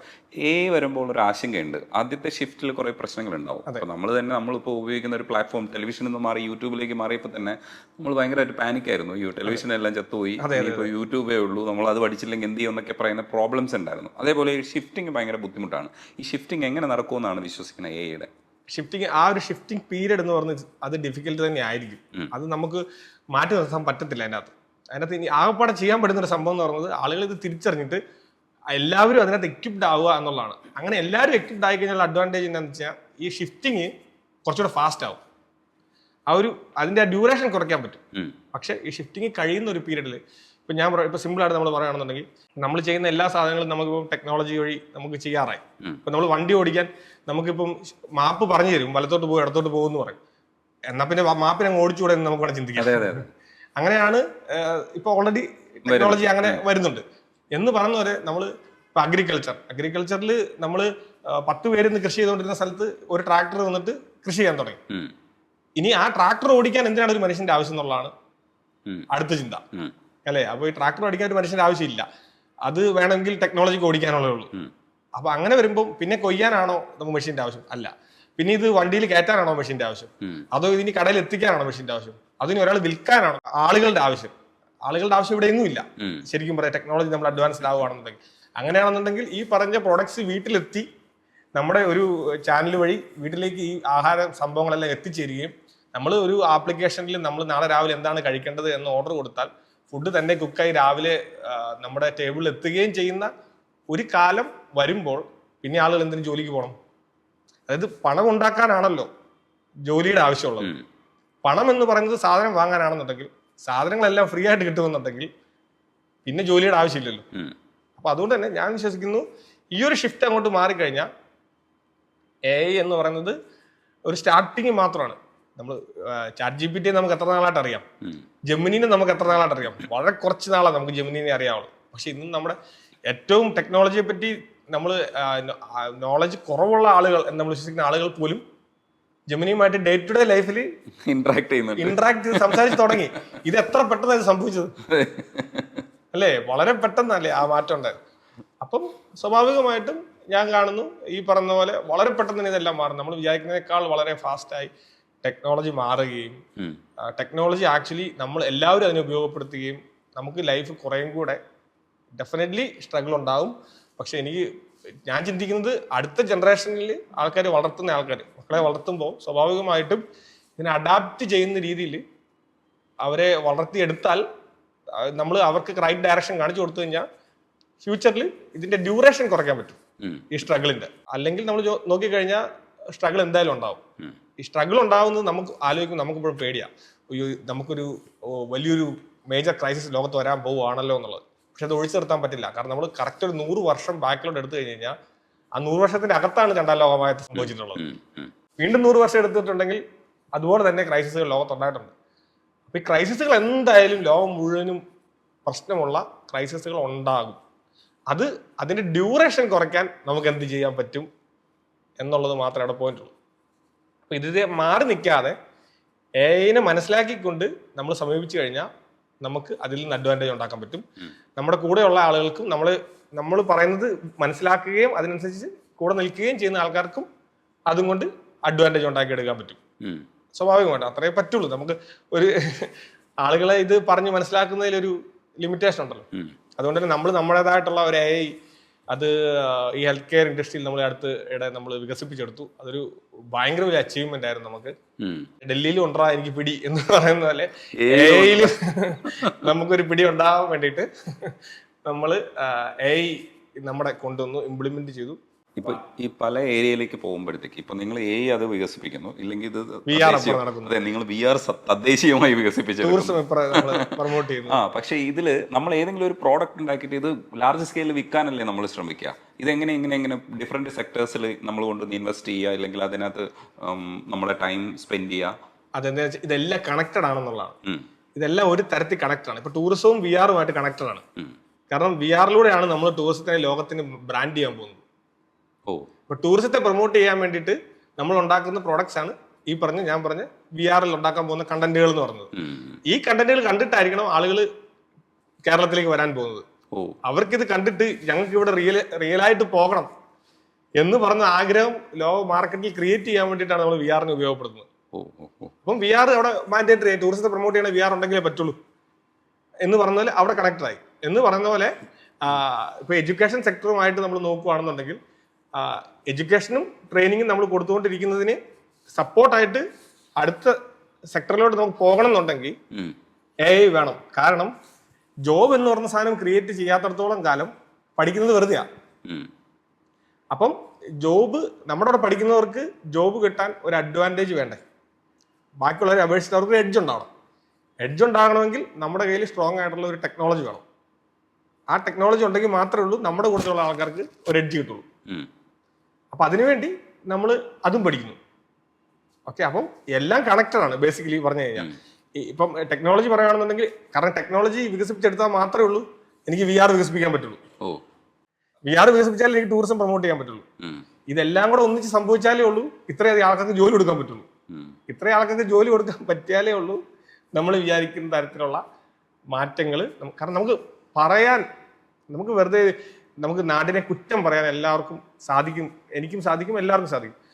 പക്ഷെ ആ കുറ്റം പറഞ്ഞ് മാറി നിൽക്കുന്നതിൽ അർത്ഥമില്ല എന്നുള്ളതാണ് ഞാൻ പറഞ്ഞ മറ്റേ March 23 ലോക്ക്ഡൌണിൽ വീഡിയോ എടുക്കാൻ കാണിച്ച ആ മനസ്സാണ്. ആ ഒരു പുറത്തുനിന്ന് ആൾക്കാർ നോക്കുമ്പോൾ ഇവരെന്താ ഈ കാണിക്കുന്നത്, ഇവൻ ഈ വീഡിയോ എടുത്ത് ആര് കാണാനാണ്, നീ പറഞ്ഞ വീഡിയോ കണ്ടിട്ട് ലോകത്തുള്ള രാജ്യങ്ങൾ കേൾക്കുമോ എന്ന് ചോദിക്കുമ്പോൾ കേൾക്കത്തില്ലായിരിക്കാം. പക്ഷെ നമ്മളായിട്ട് ചെയ്യേണ്ട സാധനം നമ്മളായിട്ട് ചെയ്യണം. കുറ്റം പറഞ്ഞിട്ട് മാറി നിൽക്കുന്നതിൽ അർത്ഥമില്ല. അതായത് ചുരുക്കം പറഞ്ഞു കഴിഞ്ഞാൽ ടൂറിസത്തെ പ്രൊമോട്ട് ചെയ്യാൻ വേണ്ടിയിട്ട് ഇപ്പോൾ വേണമെങ്കിൽ നിങ്ങളുടെ ഓഫീസിന്റെ താഴെ ഒരു VR-ന്റെ ഒരു സംവിധാനം കൂടെ ചിലപ്പോൾ നിങ്ങൾ തുടങ്ങിയെന്നിരിക്കും. അവിടെ ഞങ്ങളൊക്കെ വന്നിട്ട് കേരളത്തെ കുറിച്ചുള്ള പ്രത്യേക വിവരങ്ങളൊക്കെ ഞങ്ങൾ അവിടെ വന്ന് കണ്ടിട്ട് അവിടെ നമ്മൾ ബൈക്ക് എടുത്ത് പോയിട്ടുണ്ടാവും.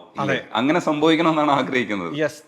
അതെ അതെ, കാരണം വെച്ചാൽ നമുക്ക് ഇതെല്ലാം കണക്റ്റഡ് ആണ്. ഇതെല്ലാം കണക്റ്റഡും ആണ്. പ്ലസ് ഇത് എല്ലാവരിലേക്ക് എത്തുകയും വേണം. എല്ലാവരിലേക്ക് എത്തണം. അതായത് ഞാൻ പറഞ്ഞ റോബർട്ട് ഡീനീറോ ആൽപച്ചിനോ തൊട്ടിട്ട് നമ്മൾ സിനിമ കണ്ടിട്ടില്ലാത്ത ആൾക്കാർ പോലും അവരൊരു പക്ഷെ VR കാണണം. കാരണം അത് കാണുമ്പോഴാണ് നമ്മുടെ UK ഇൻക്ലൂസിവ്സ് എന്നും പറഞ്ഞൊരു പ്രൊജക്ട് ഉണ്ട്. അത് ഈ VR റിലേറ്റഡ് പ്രൊജക്റ്റ് ആണ്. ആ പ്രൊജക്ട് എന്ന് പറയുന്നത് നമ്മൾ നഴ്സിംഗ് ഹോമിലൊക്കെ പ്രായമായി കിടക്കുന്ന ആളുകൾക്ക് ഈ VR-ൽ നമ്മൾ കണ്ടന്റ് ക്രിയേറ്റ് ചെയ്തിട്ട് അവരെ കൊണ്ട് നമ്മൾ ഒരു റിവറിലൂടെ അവർക്ക് റൈഡ് പോകുന്നു. അപ്പോൾ ബോട്ടിൽ അവർ ചവിട്ടുന്നു, അവർ സൂപ്പർ മാർക്കറ്റിൽ പോയിട്ട് സാധനങ്ങൾ വാങ്ങുന്നു. ഇങ്ങനത്തെ എക്സ്പീരിയൻസ് നമ്മൾ VR-ൽ കൊടുക്കുന്നതാണ് ആ പ്രൊജക്ട് ചെയ്യുന്നത്. അപ്പൊ അതിന് നമുക്ക് ഇന്നോവേറ്റീവ് യുടെ അവാർഡൊക്കെ കിട്ടിയിട്ടുള്ളതാണ്, ഫണ്ടിങ് ഒക്കെ വന്നിട്ടുള്ളതാണ് ആ പ്രൊജക്ടിന്. അപ്പം അവിടെ ഉദ്ദേശം എന്താണ്, ഈ പ്രായമായ ആളുകൾ എന്ന് പറഞ്ഞാൽ ചിലപ്പോൾ കുറച്ച് കാലം കൂടി അവർ ഈ ഭൂമിയിൽ കാണുള്ളൂ. അപ്പൊ അവർ ജീവിച്ച കാലഘട്ടത്തിൽ ആ ടെക്നോളജി അവരുടെ ഈ അവസാന കാലഘട്ടത്തിലേക്ക് എത്തിയിരിക്കുമ്പോൾ അവരിത് കണ്ട് മനസ്സിലാക്കിയിട്ടേ അവർ പോകാവുള്ളൂ. അവരിതും കൂടെ അറിയണം. ലോകം ഇത്രയും അഡ്വാൻസ്ഡ് ആവുകയാണ്. ഒരു പക്ഷേ ഒരു ദിവസം കൂടെ കൂടുതൽ ജീവിക്കാൻ അവർക്ക് ഇതുകൊണ്ട് മോട്ടിവേഷൻ ഉണ്ടാവും. ശരിക്കും മോട്ടിവേഷൻ ആണ് കേട്ടോ. ഇത് കേൾക്കുമ്പോഴത്തേക്കും കാണുമ്പോൾ സ്വാഭാവികമായിട്ടും. പക്ഷെ വേറൊരു കാര്യം ചോദിക്കാനുണ്ട്.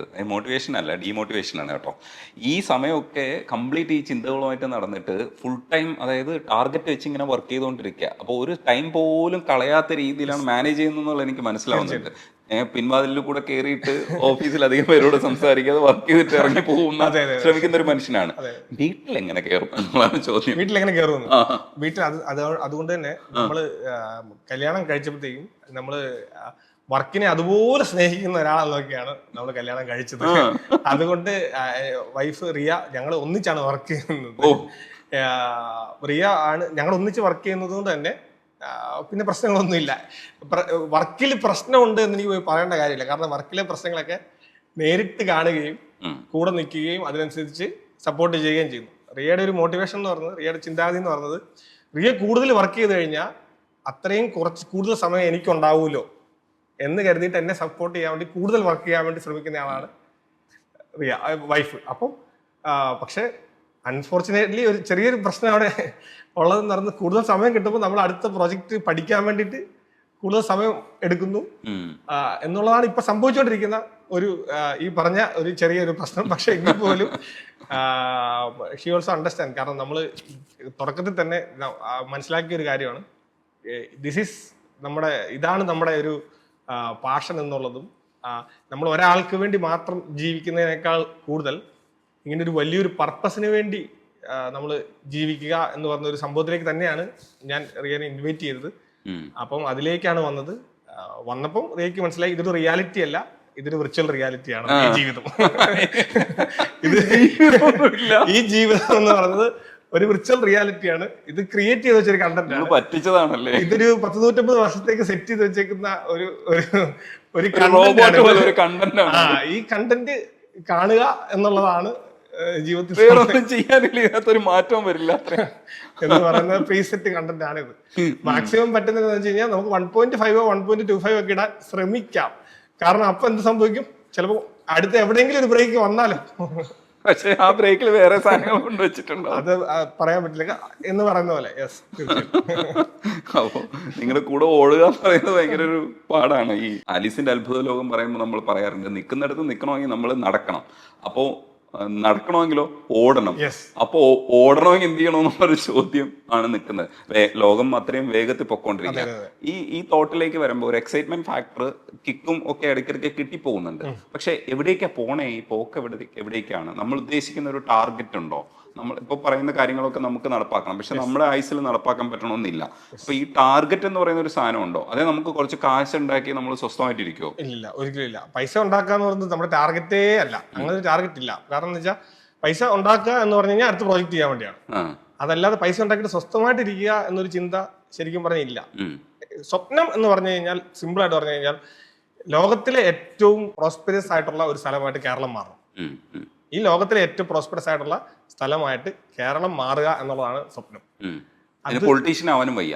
പൊളിറ്റീഷ്യൻ, എനിക്ക് പൊളിറ്റിക്സ് വന്ന് ഫ്രണ്ടിൽ വന്നിട്ട്, അപ്പോൾ നമ്മൾ പൊളിറ്റീഷ്യൻ ആകുമ്പോൾ എന്ത് സംഭവിക്കും, നമ്മൾ ആ ഒരൊറ്റ ഡയമെൻഷനിൽ നമ്മളിപ്പോൾ ഏതൊരു സ്ഥാനത്താണ് ഇരിക്കുന്നത്, ആ സ്ഥാനത്തിനകത്തുള്ള ഒരു ലീനിയർ ഫോർമാറ്റിൽ പൂർണ്ണമായിട്ട് നമ്മൾ വർക്ക് ചെയ്യേണ്ടി വരും. അപ്പം നമ്മൾ ഒരുപാട് ഭാഗം നമ്മൾ റെസ്ട്രിക്റ്റഡ് ആയി പോകും. അപ്പം അങ്ങനെ ഒരു ആഗ്രഹം, അതുകൊണ്ട് തന്നെ തീർച്ചയായിട്ടും അങ്ങനത്തെ ഒരു സംഭവം പറ്റത്തില്ല. കാരണം അപ്പം അത് റെസ്ട്രിക്ഷൻസ് വരും. പിന്നെ തീർച്ചയായിട്ടും നമ്മുടെ പൊളിറ്റിക്സ് അല്ലേ, സ്വാഭാവികമായിട്ടും നമ്മൾ പൊളിറ്റിക്സിലേക്ക് ഇറങ്ങി കഴിഞ്ഞു കഴിഞ്ഞാൽ ചിലപ്പോൾ അതായിരിക്കും നമ്മുടെ അവസാനത്തെ ബിസിനസ്. അതോടുകൂടി ചിലപ്പോൾ ഇനി പബ്ലിക്കിനെ പോലും ഫേസ് ചെയ്യാൻ പറ്റാത്ത അവസ്ഥയിൽ നമ്മളെ ചിലപ്പോൾ ആക്കി കളയും.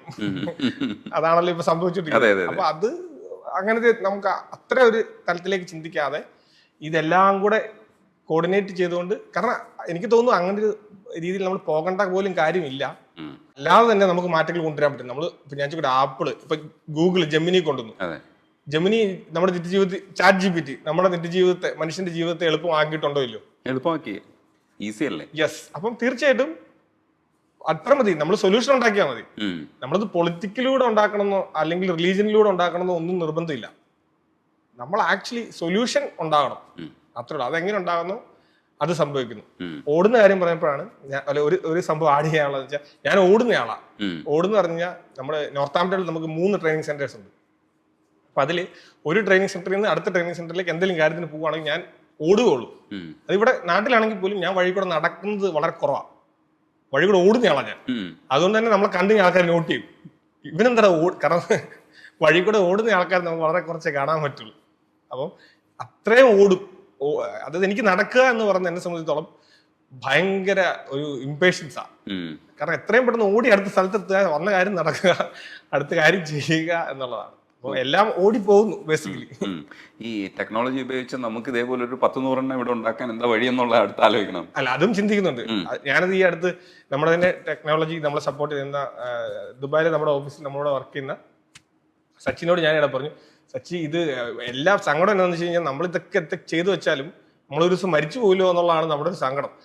ഈ മരിച്ചു പോകാൻ ഏതെങ്കിലും ആപ്പിലും എവിടെയെങ്കിലും ജീവിക്കാനുള്ള വല്ല വഴിയുണ്ടോ എന്ന് നമുക്കൊന്ന് പഠിക്കേണ്ടിയിരിക്കുന്നു എന്ന് ഞാൻ പറയും. ഒരു ആപ്പിലെങ്കിലും ജീവിച്ചാൽ മതി, അതാകുമ്പോൾ നമുക്ക് കമ്മ്യൂണിക്കേറ്റ് ചെയ്യാലോ, നമ്മൾ മരിക്കുന്നില്ലല്ലോ. ഈ കൂടെ നിൽക്കുന്നവരൊക്കെ ഇതേ വേഗത ആർജിക്കുന്നുണ്ടോ?